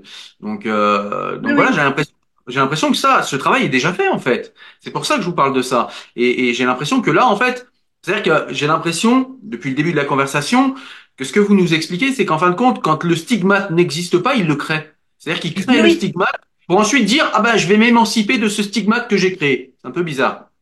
Oui, oui, c'est ça. En fait, je pense que je pense qu'on était arrivé à une position qui me semblait nuancée de bon sens, qui consistait à dire on est NAIT, homme ou femme, et ça c'est effectivement un donné auquel on ne peut rien. Voilà, c'est la nature. Je pense que voilà, il y a quand même une part nature qu'on ne peut pas nier. On est des mammifères, on est des animaux, donc voilà. Euh, mais après, ce que tout le féminisme nous avait apporté, c'était l'idée qu'on faisait ce qu'on voulait de ça. Voilà. Se donner ne nous conditionnait pas. Je veux dire, quand je dis on en fait ce qu'on veut, ça ne veut pas dire qu'on le nie ou qu'on le massacre pour le détruire. Enfin, même ça, on peut, mais voilà, je pense que c'est quand même un petit peu plus questionnant. Mais ça veut dire que ça ne nous limite pas dans nos choix. Euh, et aujourd'hui, effectivement, on en arrive sous prétexte de dissocier le sexe du genre, ce qui était très intéressant, à en fait venir recoller ou replaquer finalement le sexe sur le genre en disant en fait tout ça c'est pareil. C'est au sens où si vous, hommes, vous aimez jouer avec des Barbies et mettre des jupes et vous maquiller, en fait vous êtes une femme. En fait vous êtes pas né dans le bon corps. Ce qui est en C'est fait ça. qui n'est rien d'autre que de dire, bah, définition d'une femme, c'est qui aime jouer à la poupée. Donc, reconstruction du stéréotype. Et d'ailleurs, on le voit, je veux dire, bah, les femmes trans sont souvent des femmes extrêmement, qui reproduisent tous les schémas de la féminité la plus Très, caricaturelle. Et très donc, c'est stéréotypé. Ouais, interpellant ouais. aussi, parce qu'en fait, ça nous renvoie aussi. nous les femmes cis, hein, à se dire, bah, tiens, en fait, est-ce que c'est vraiment ça être une femme? Est-ce que c'est vraiment pour ça qu'on a lutté? Bon, alors après, j'essaye de pas poser de jugement. Enfin, je veux dire, je crois que effectivement, si des adultes se sentent mieux, profondément mieux psychologiquement en ayant changé, alors de genre ou de sexe, voilà, quelque chose entre les deux sans doute, parce que je pense que c'est plus que du changement de genre de faire des opérations, de recourir à de la chirurgie ou même à des hormones, mais en même temps, c'est pas tout à fait du changement de sexe parce que je pense qu'il y a une partie du sexe qu'on ne pourra jamais modifier. Mais donc, si des individus adultes se sentent mieux comme ça, moi, j'y vois pas de problème. Ce qui m'inquiète beaucoup plus, par contre, c'est tout ce qui est idéologie transactiviste lorsqu'elle concerne des mineurs et qu'elle vient se greffer, du coup, j'ai envie de dire quasiment fatalement, sur des questionnements qui sont des questionnements, je crois, de beaucoup d'enfants ou de préadolescents au moment de la puberté. C'est évident que c'est une question, enfin, c'est une période difficile à traverser. Je veux dire, on voit son corps se transformer, on n'est pas tout à fait sûr qu'on a envie qu'il se transforme et qu'il devienne comme on nous dit qu'il va devenir, et c'est tout à fait normal. Et je crois qu'à ce moment-là, le discours le plus sain, en fait, c'est le discours de l'adulte, peut-être un peu ancienne mode, hein, qui consistait à dire, bah, c'est comme ça va être dur, mais c'est comme ça. Ouais, c'est peut-être pas facile, mais en fait, t'as pas le choix, quoi. Tu vas Mais c'est devenir ça, un en homme, fait. tu vas devenir une femme, et on n'ose plus avoir ce discours qui est un discours qui rappelle la norme, en fait. Et ça, je Mais crois que c'est c'est aussi un des aspects du wokisme, hein, c'est une allergie profonde à la norme. Mais je suis tout à fait d'accord avec vous. Et puis c'est vrai qu'on est un petit peu aussi dans cette, on va en parler peut-être un peu, mais c'est dans cette, comment dire, dans cette idéologie qui doit répondre à tous les caprices de l'être humain. Il y avait un psychiatre, parce que moi je vais encore mettre un peu les pieds dans le plat, et c'est pas des propos que vous tenez vous, hein, c'est vraiment des propos que je tiens moi, mais je crois, Caroline Eliachev qui cite ça dans son livre et qui nous parle d'un psychiatre rationaliste qui dit, mais écoutez, si vous soignez une dysphorie de genre, et je ne nie pas que la dysphorie de genre existe, elle existe, la souffrance existe, mais si vous soignez une dysphorie de genre par un changement de sexe, c'est comme si vous soignez un anorexique par un Oui, régime. oui. Donc voilà, je sais pas si vous comprenez l'image, mais voilà, Oui, pour moi, oui, tout à fait. Oui, oui. c'est une manifestation d'antirationalisme extrêmement inquiétant pour moi. Donc voilà.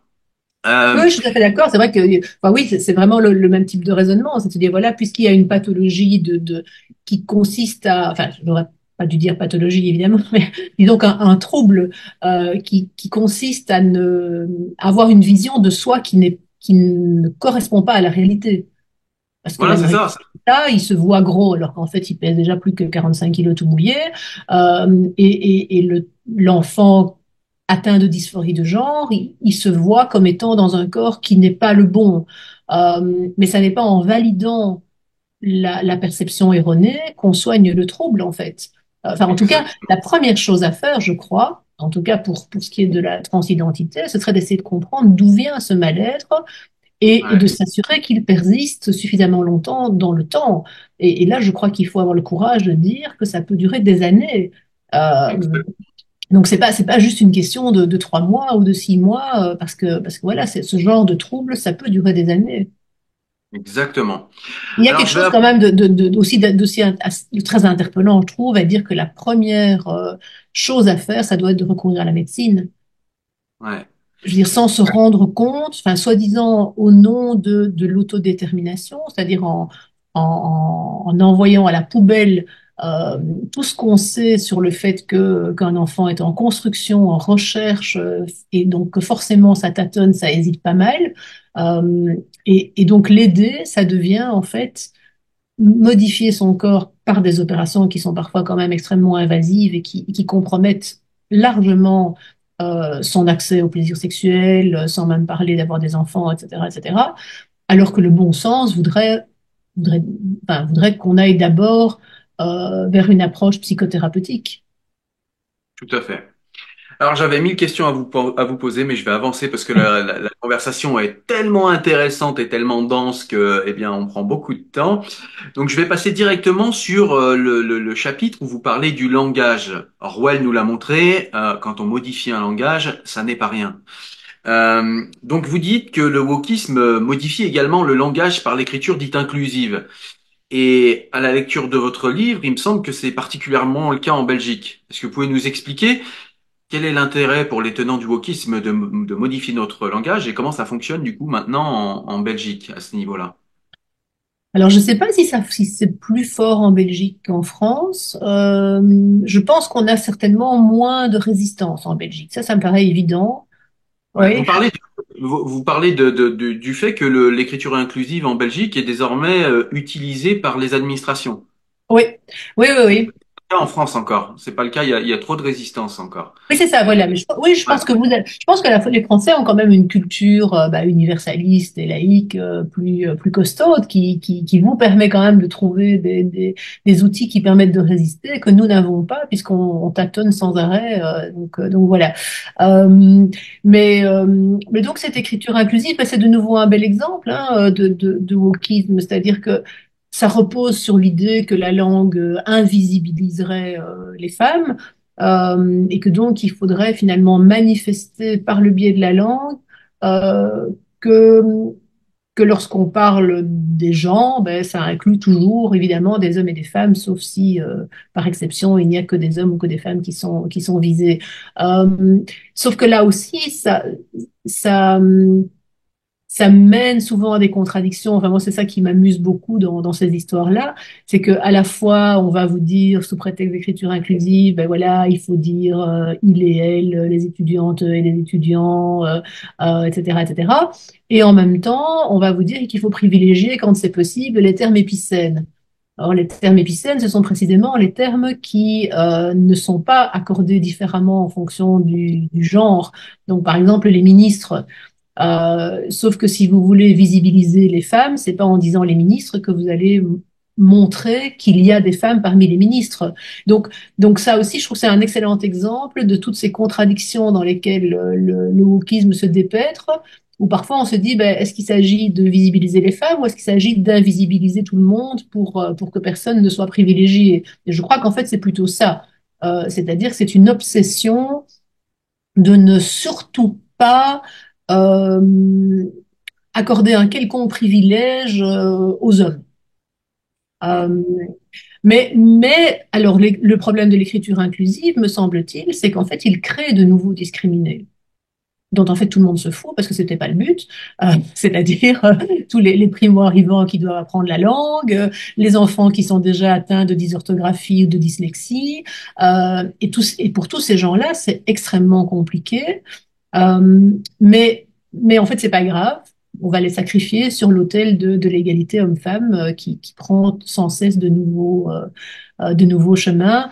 Ce qui dénote aussi, me semble-t-il, d'une colossale méconnaissance de la langue, en fait, et de l'histoire de la langue.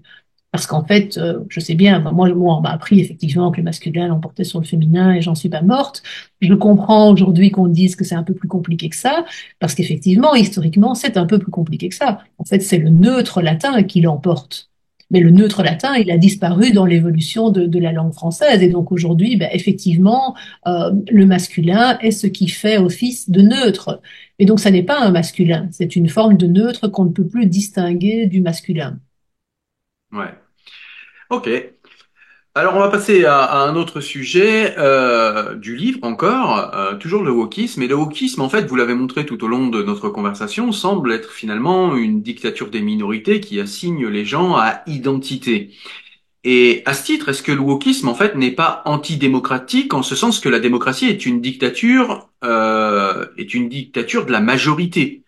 C'est ce que nous montrait par exemple Alexis de Tocqueville dans son ouvrage de la démocratie en Amérique. C'est-à-dire que, eh bien, finalement, la démocratie, c'est une dictature du plus grand nombre, c'est une dictature de la norme. Et en fait, le wokisme, de ce point de vue-là, est antidémocratique. Oui, alors je suis quand même un petit peu embêtée par le fait de définir la démocratie comme la dictature de la majorité, parce que je pense que la démocratie, c'est pas seulement compter les voix, et heureusement. Oui, c'est aussi l'état de Il droit, vous avez y a raison. quand même aussi des principes fondamentaux qui ne peuvent pas être bafoués, fût-ce par une majorité. Hein. J'aime bien toujours citer l'exemple de l'abolition de la peine de mort, hein, puisque Robert Badinter est mort il n'y a pas longtemps. Ça a été l'occasion de rappeler quel rôle il avait pu jouer dans cette dépénalisation, enfin, dans cette abolition, pardon. Ben, à l'époque où la France a aboli la peine de mort, ben, 70%, je crois 70, pardon, des Français étaient encore favorables à la peine de mort. Donc si on avait dû compter sur la dictature de la majorité, la peine de mort serait toujours d'application. Euh, Cela étant, je pense en effet sur le fond que vous avez raison, c'est-à-dire qu'il y a cette obsession, je crois, de la majorité d'être à l'écoute des minorités, et donc de ne pas être une majorité oppressive, mais qui en fait produit comme effet pervers que les minorités qui sont entendues, et ça c'est souvent le cas, sont les minorités qui crient le plus fort, et donc celles qui sont les plus radicales et celles qui sont probablement aussi les moins démocratiques. C'est-à-dire qu'ils n'acceptent pas l'idée même qu'elle soit une minorité et que donc leur conception, leur vision du monde n'est pas celle enfin, qui va l'emporter au final. Je veux dire, voilà. Euh, donc, euh, donc, donc, donc, je crois que c'est quelque chose d'assez évident quand, par exemple, quand on parle de l'islam politique, on voit bien que ce sont les plus activistes, les plus intransigeants, les plus radicaux qui s'expriment sans cesse et qui dénoncent sans cesse l'islamophobie, le racisme structurel, etc., en confondant tout ça dans une belle soupe. Alors qu'évidemment, il y a toute une série de gens qui sont de confession musulmane et qui ne demandent rien d'autre que de vivre en paix sans qu'on leur parle sans cesse de leurs convictions religieuses, parce que ça n'est jamais qu'un seul aspect parmi plein d'autres de leur identité. Et on a ça, je pense, dans toutes les formes d'activisme, en fait. Hein. C'est cette utilisation de la carte minoritaire, en fait. Et, et, et ça, c'est quelque chose aussi, je trouve, de très intéressant, c'est de voir à quel point le wokisme est en fait pour moi un véritable business aujourd'hui, qui est occupé à se développer parce il est une véritable fabrique d'exclus, mais donc fabrique aussi d'associations, de parcours académiques, etc., qui vont étudier cette exclusion avec un prisme qui est évidemment téléguidé. Ouais, je suis parfaitement d'accord avec vous. Et puis, je me dis aussi que des fois, le wokisme, de ma place, j'ai l'impression que le wokisme, c'est aussi un petit truc comme un certain néo-féminisme. C'est un truc de petits bourgeois gâtés, parce qu'on se rend bien compte, et vous le montrez très bien dans votre livre, que on parle de discrimination, mais on parle toujours de discrimination sociétale. On parle jamais de discrimination sociale, étonnamment. C'est-à-dire que, ben, en fait, si on met Rokhaya Diallo et moi, Cyril Chevreau, à côté, je suis le privilégié. Sauf que moi, j'ai été dans une école publique qui était la poubelle de ma région. Elle a fait ses études dans une grande université américaine. Et pourtant, je suis le privilégié. Et on parle jamais de ça. Et encore une fois, eh bien, je me sers de la pensée de Jean-Claude Michéa pour justement, eh bien, montrer que le progressisme, et pour moi, le wokisme est un dérèglement irrationnel d'un progressisme qui commençait déjà à devenir fou. C'est-à-dire que, eh bien, il s'occupe et il se concentre dans sa conception petite bourgeoise sur des discriminations sociétales qui parfois sont de véritables discriminations, mais uniquement sociétales, en invisibilisant d'une manière extrêmement forte toutes les discriminations sociales. Et c'est Tania de Montaigne qui montre également dans son livre, elle montre ça, c'est-à-dire qu'en gros, dans sa dernière fiction, elle nous parle d'un Indien, et il travaille dans une rédaction, et on dit, oui, en gros, on va te respecter parce que tu es un Indien, on va mettre le genou à terre chaque matin devant toi, on respecte ton peuple. Et là, l'Indien dit, non, mais moi, je suis, comment dire, je fais la maintenance technique, et moi, ce que je voudrais, si tu veux m'aider, c'est que tu montes un peu mon salaire. Ah bah non, ça, on peut pas du tout, par contre. Mais par contre, on va te dire à quel point on t'aime, etc. C'est une manière, je trouve, assez ironique et comique qu'a trouvé Tania de Montaigne pour montrer cette invisibilisation des discriminations sociales, en fait, dans ce mouvement du wokisme. Qu'est-ce que vous pensez, en fait, de pourquoi est-ce qu'il ne parle jamais de ces discriminations sociales, finalement? Parce que je pense que c'est vraiment j'ai envie d'être un peu brutal et un peu cash, mais je pense que c'est vraiment de la masturbation intellectuelle de bobos hyper privilégiés, en fait. Euh, tout simplement.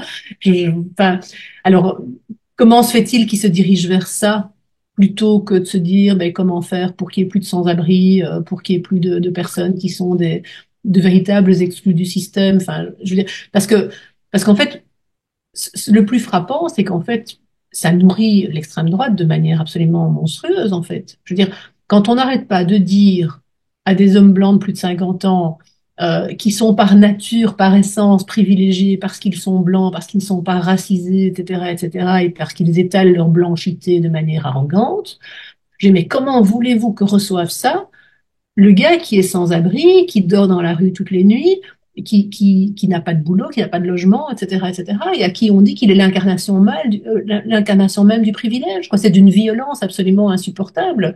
Et je ne comprends pas que, qu'on ne se lève pas pour dire foutaise, quoi. Mm. Foutaise. Je veux dire, enfin, il y a heureusement, et ça, je pense que c'est une grande chance que vous avez en France, et heureusement que vous avez des intellectuels qui sont, comme on dit maintenant, issus de la diversité, euh, et qui refusent de jouer ce jeu-là. Et qui disent à quel point, finalement, la République leur a apporté énormément, et à quel point, finalement, ils ne se sentent pas victimes de racisme, de discrimination, etc. Mais nous avons moins ça, je trouve, en Belgique.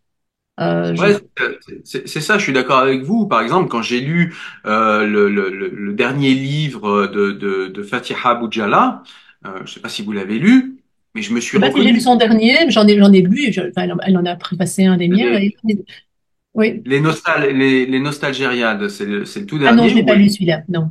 elle se livre un petit peu plus, hein, parce qu'elle se livrait pas dans les livres d'avant, elle se livre un petit peu plus, et peu importe ce qu'on trouve dans le livre, même si c'est un beau livre également, quand j'ai lu son livre, tout blanc que je suis et tout chevreau que je m'appelle, je me suis reconnu. Et c'est là où c'est beau, c'est-à-dire que qu'on soit racisé ou qu'on soit de souche, dans les deux cas, on peut se rejoindre sur en fait un parcours en fait, un parcours émancipatoire qu'on doit à la République, quelle que soit notre condition, quel que soit notre je sais pas notre pays d'origine, quel que soit voilà, c'est ça en fait la promesse pour moi de l'universalisme. Et il y a des gens qui arrivent encore à le voir, vous le dites, des intellectuels qui sont issus de la diversité et qui arrivent à le mettre en valeur. Et effectivement, heureusement qu'on a ces intellectuels-là parce que ils nous montrent que ce rêve bien qu'imparfait, ce rêve universaliste bien qu'imparfait, bien que critiquable, bien qu'améliorable, il existe quand même encore, même Oui, s'il est battu en brèche.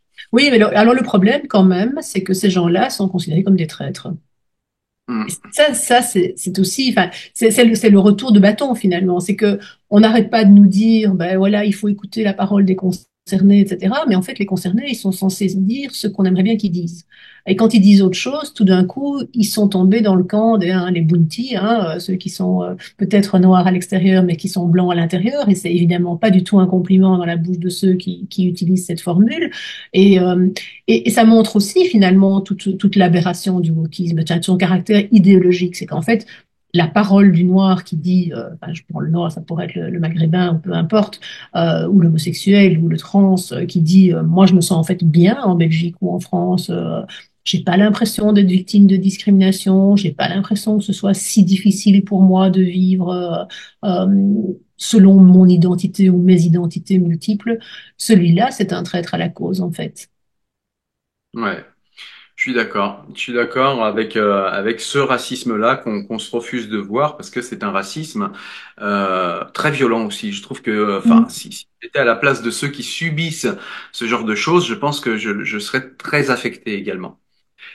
Alors, vous montrez dans votre livre également que, eh bien, le wokisme se sert d'armes idéologiques et en l'occurrence, il se sert de certaines comment dire de certaines manières de faire pour invisibiliser justement ça pourrait être certains de ces intellectuels et on nous parle du coup de cancel culture ou de culture de l'annulation. Est-ce que vous pouvez nous expliquer ce que c'est de manière assez succincte? Oui, alors en fait, ce sont des manœuvres qui visent à faire disparaître du paysage public des propos, des œuvres, des penseurs qui sont considérés comme offensants, donc contraires à la doxa woke. Euh, Alors, c'est évidemment très difficile à pointer, à objectiver, puisqu'en fait, c'est de la dénonciation en fait, hein. C'est vraiment de la dénonciation publique visant à faire pression pour que on n'invite plus telle personne dans une académie, enfin dans une université pour une conférence, faire pression pour que tel ou tel poète ne puisse plus être le parrain de l'édition 2024 parce qu'il serait soi-disant d'extrême droite. C'est annuler des expositions qui pratiquent soi-disant l'appropriation culturelle. Donc, ce sont vraiment oui, des manœuvres d'interdiction ou d'effacement qui réussissent ou qui ne réussissent pas, évidemment, c'est selon, dont j'ai cru comprendre qu'en fait, elle venait à l'origine du fait qu'aux États-Unis, la liberté d'expression est beaucoup plus large que chez nous, que ce soit en Belgique ou en France, et que donc, lorsque des propos sont tenus qui sont vraiment des propos problématiques à nos yeux d'Européens, ben, il faut qu'il y ait des gens qui massivement les dénoncent pour que quelque chose se passe en fait. Sinon, rien ne se passe puisque la liberté d'expression vous autorise à peu près à tout, si ce n'est à dire prends un flingue et va tuer machin, quoi. Ouais. Euh, mais donc là aussi, on voit le caractère importé de manière un peu artificielle de cette pratique, puisqu'en fait, chez nous, on a des lois. Et donc, lorsque des propos sont considérés comme inacceptables, lorsque des événements sont considérés comme contrevenant à la loi antidiscrimination, contre le racisme, etc., etc., ben, pour moi, la seule chose légitime à faire, c'est porter plainte, en fait. C'est amener l'affaire devant les tribunaux.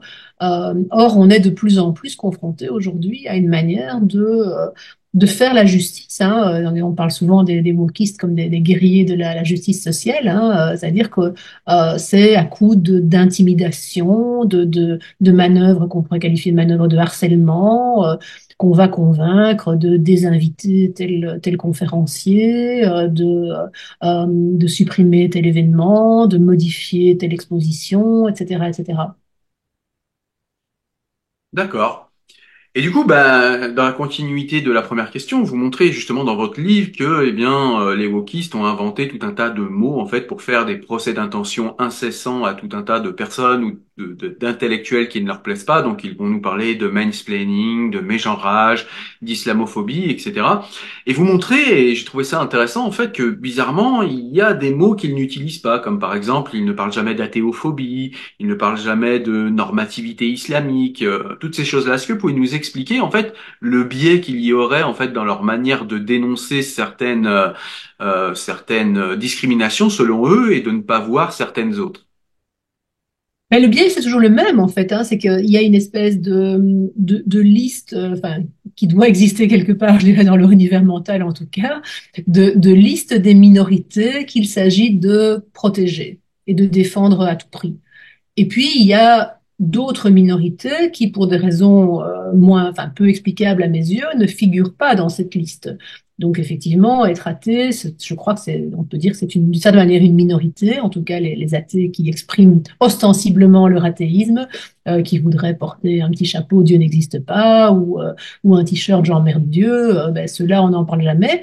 De manière peut-être plus tragique, je m'étais amusée à parler du policiéricide, par exemple, hein, puisque on a quand même en Belgique pas mal de policiers, enfin j'ai plus le chiffre exact en tête, mais qui ont été tués ces dernières années. Mais personne ne s'élève pour dénoncer le fait qu'on puisse tuer des policiers. Parce Ouais. qu'évidemment, un policier, c'est pas tout à fait un être humain, n'est-ce pas? Il ne mérite pas notre protection. Bon, après tout, il a bien cherché. Enfin, je sais pas. J'imagine il doit y avoir quelque chose de cet ordre-là euh, dans l'imaginaire woke. Euh, oui, même chose pour l'antisémitisme, hein. J'avais été très frappée de voir qu'au Parlement bruxellois avait lieu il y a quelques mois une conférence sur l'antiracisme où étaient invités toute une série de représentants des différentes communautés touchées par le racisme, donc les Roms, les Noirs, les Maghrébins, etc., etc. Et il n'y avait en fait rien de prévu pour parler de l'antisémitisme. Alors que s'il y a bien une discrimination fondée sur alors je ne sais pas comment il faut appeler ça, mais en tout cas sur une ethnie supposée qui fait des morts en Belgique, c'est l'antisémitisme. Je veux dire, on a eu un attentat au musée juif. Il y a dans les écoles publiques belges, ça devient de plus en plus difficile de trouver un enfant juif parce qu'ils sont victimes d'antisémitisme. Donc les actes islamophobes, on a peine à les mesurer, on voit pas très bien de quoi on parle. En tout cas, si on voit les chiffres du CCIE, donc bah oui, enfin, je sais plus, le collectif contre l'islamophobie, hein, c'est ça, qui s'est Ouais, rapatrié en Belgique après avoir été interdit en France. Euh, Selon ces chiffres, l'immense majorité des actes d'islamophobie concernent des femmes. Il faut pas être grand clair pour comprendre qu'en fait, l'islamophobie, du coup, ça désigne en fait toute tentative d'interdire le voile islamique dans quelque lieu que ce soit. Euh, donc, autrement dit, bah, il n'y a pas vraiment beaucoup d'islamophobie en Belgique. Je veux dire, si on exclut la question des signes convictionnels, bon, voilà, un acte de violence contre une mosquée, un tag, des choses comme ça, oui, ça existe, mais c'est assez marginal et pas du tout comparable aux proportions que prend l'antisémitisme aujourd'hui. Or, c'est quand même l'islamophobie qui porte haut le drapeau de la discrimination et pas l'antisémitisme. Donc, et là, je pense qu'il y a quelque chose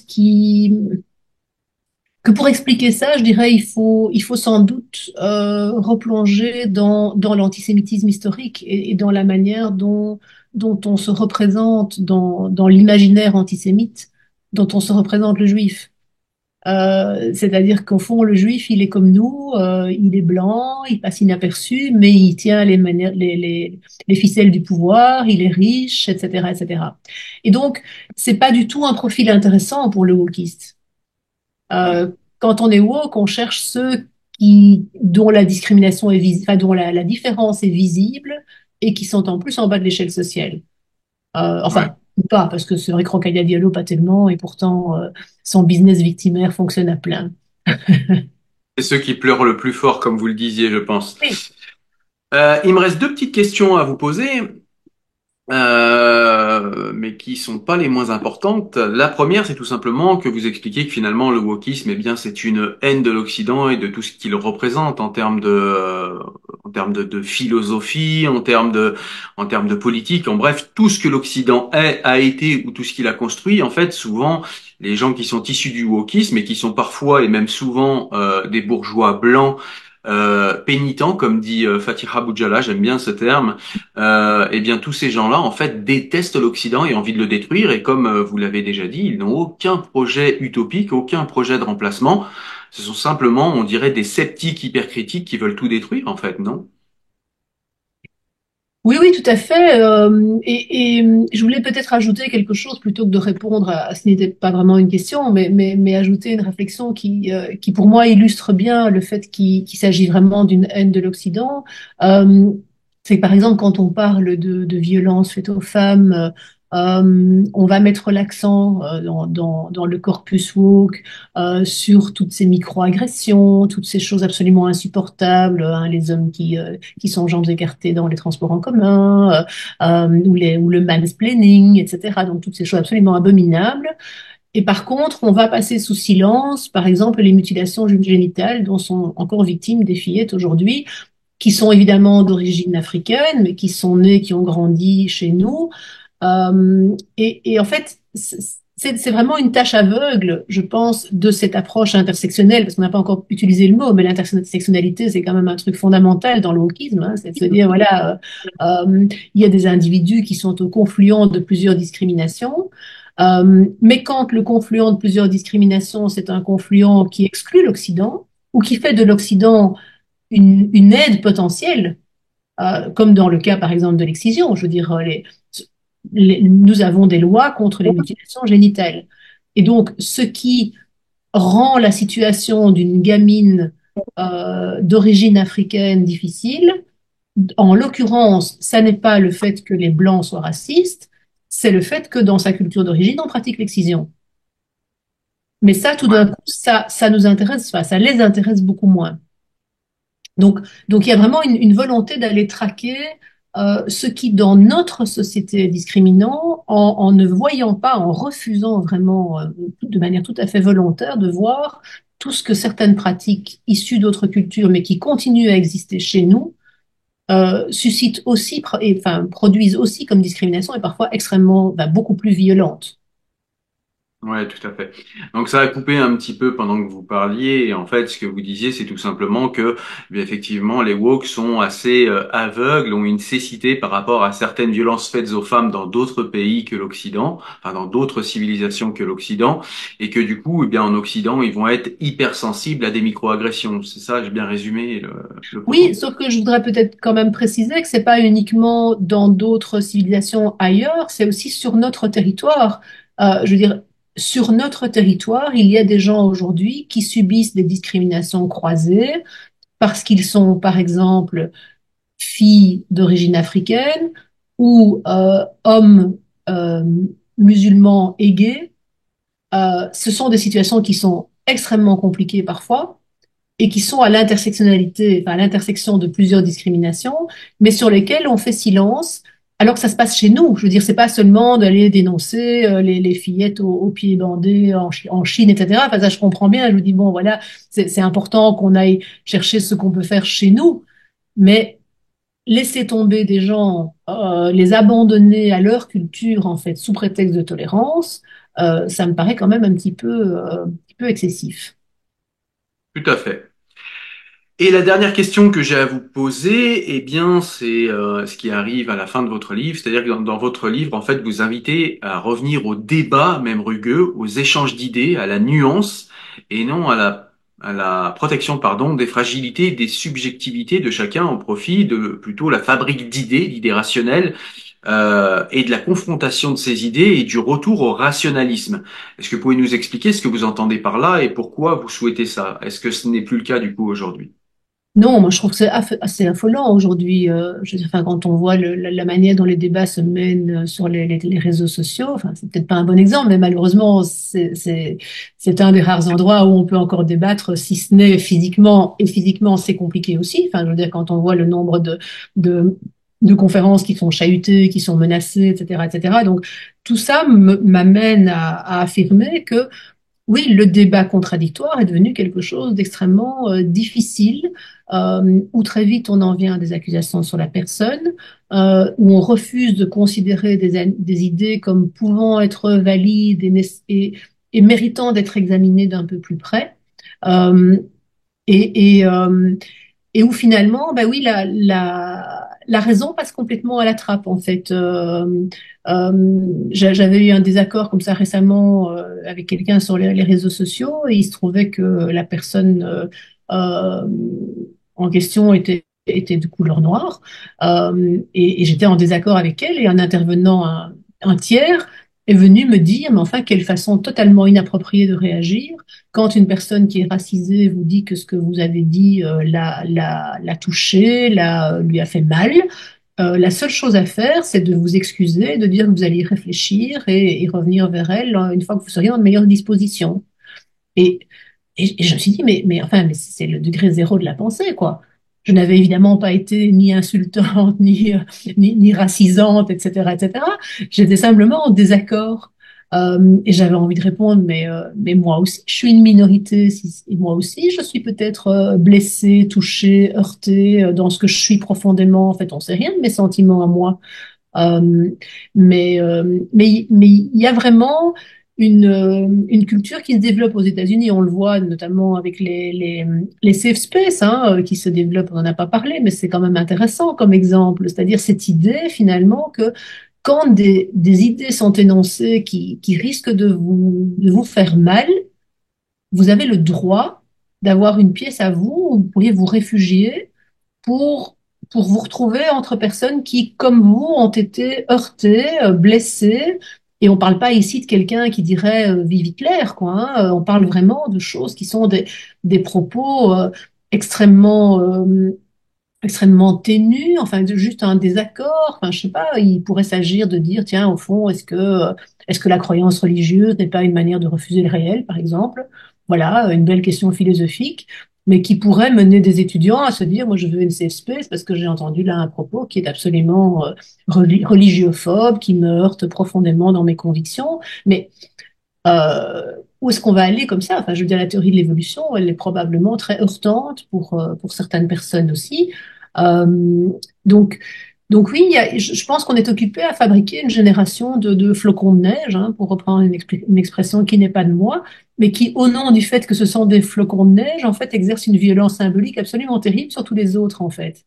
Et c'est ça qui est intéressant. C'est pas seulement je ne veux pas entendre, c'est je veux que la société entière prenne en compte le fait que je suis incapable d'entendre et que Ouais. donc on ne dise plus.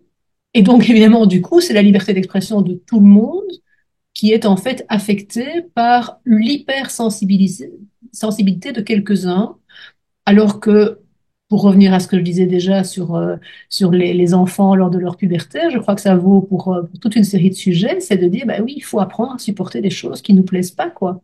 C'est ça le fond de la démocratie quand même, c'est que, je veux dire, il y a des lois pour les choses très graves, et puis, ben, pour tout le reste, il y a des propos qui peuvent ne pas me plaire, mais auxquels j'ai été outillée et armée par la formation que j'ai eue à répondre par des arguments. Plutôt que de dire, oh, mais c'est horrible, comment peux-tu dire ça? Non, je, je réponds, je réagis, et c'est comme ça qu'on se construit comme être humain rationnel. Euh, mais aujourd'hui, on va vraiment dans le sens inverse, en fait, vers une protection de plus en plus accrue et démesurée de la sensibilité de ceux qui se sentent victimes, parfois pour des raisons que je comprends pas, hein. Je veux dire, je me souviens d'une étudiante comme ça, euh, noire, qui un jour, on était en désaccord sur, je crois que c'était sur la question de l'homosexualité qu'elle ne trouvait pas normale. Et j'essayais de lui faire comprendre que bah, dans la loi, chez nous, enfin voilà, il n'y avait pas de problème avec ça. Et elle a fini par claquer la porte en me disant, mais même, vous ne pouvez pas comprendre, moi j'ai été colonisée. Et j'ai dit, mais attends, toi, tu as été colonisée? Enfin, toi, personnellement, on dit non, non, non, non, mais enfin bon, enfin, voilà. Et donc jusqu'où va aller cette espèce de perpétuelle repentance avec un surf sur une vague victimaire? Parce qu'en fait, cette jeune fille était probablement née en Belgique, n'avait jamais subi la colonisation. Je ne suis pas plus colon qu'elle n'était colonisée. Enfin, voilà, je me perdais un peu dans Mais c'est des très considérations. intéressant. C'est très, très intéressant. Comme tout cet entretien a été très intéressant et du coup, je vous en remercie, Nadia Geertz. Et Avec du coup, eh plaisir. bien, je dirige tous nos téléspectateurs et nos auditeurs en podcast vers ce livre, Woke, la tyrannie victimaire de Nadia Geertz, un livre que j'ai beaucoup aimé, que je vous conseille. Est-ce que vous avez d'autres livres à vous ou bien d'autres livres tout simplement à conseiller aux personnes qui nous écoutent et qui nous regardent, Nadia Geertz? Mais alors sur le même sujet, moi j'ai lu avec énormément de plaisir celui de Samuel Fitoussi, Woke Fiction. Je crois que vous lui avez d'ailleurs déjà consacré un entretien. Euh, et alors j'ai pas préparé, mais j'ai lu aussi un livre attendez, une journaliste, Lord aussi, euh, sur la réputation, D'accord. qui est une enquête, en fait, une enquête journalistique à Creil sur la situation des jeunes filles, des femmes, donc dans une banlieue qui est quand même majoritairement dominée par un certain patriarcat qui n'est pas blanc pour le coup, en tout cas qui est plutôt d'inspiration islamiste. Et donc c'est une enquête qu'elle a commencé à mener suite au fait qu'une jeune fille avait été brûlée vive parce qu'elle était probablement enceinte des œuvres d'un jeune musulman qui voulait donc, au sens le plus littéral du terme, effacer son crime en commettant un autre. Et donc c'est assez édifiant. Et là aussi, je crois que ça permet de un petit peu remettre les pendules à l'heure sur qu'est-ce que c'est vraiment qu'une violence faite aux femmes. Oui, au-delà de l'écriture inclusive. D'accord. Eh ben, je vais moi conseiller juste un petit livre en plus du vôtre que je conseille encore. C'est un livre de Miguel Benassayag et ça s'appelle Éloge du conflit. Et en fait, ça va aller très bien avec la conclusion que vous nous avez livrée parce qu'il montre eh bien que le conflit rationnel est toujours finalement, s'il est violent dans les termes, s'il est violent au niveau de la parole, eh bien finalement, il est toujours générateur de moins de violence physique dans la société que ce qu'on croit. Voilà. Je vous remercie, il me reste à vous remercier très chaleureusement, Madame Geertz, et merci pour Merci ce à vous. livre, et puis merci pour cet entretien et ce temps que vous nous avez accordé. Je vous dis à très Merci bientôt. beaucoup. Merci, au revoir. Au revoir.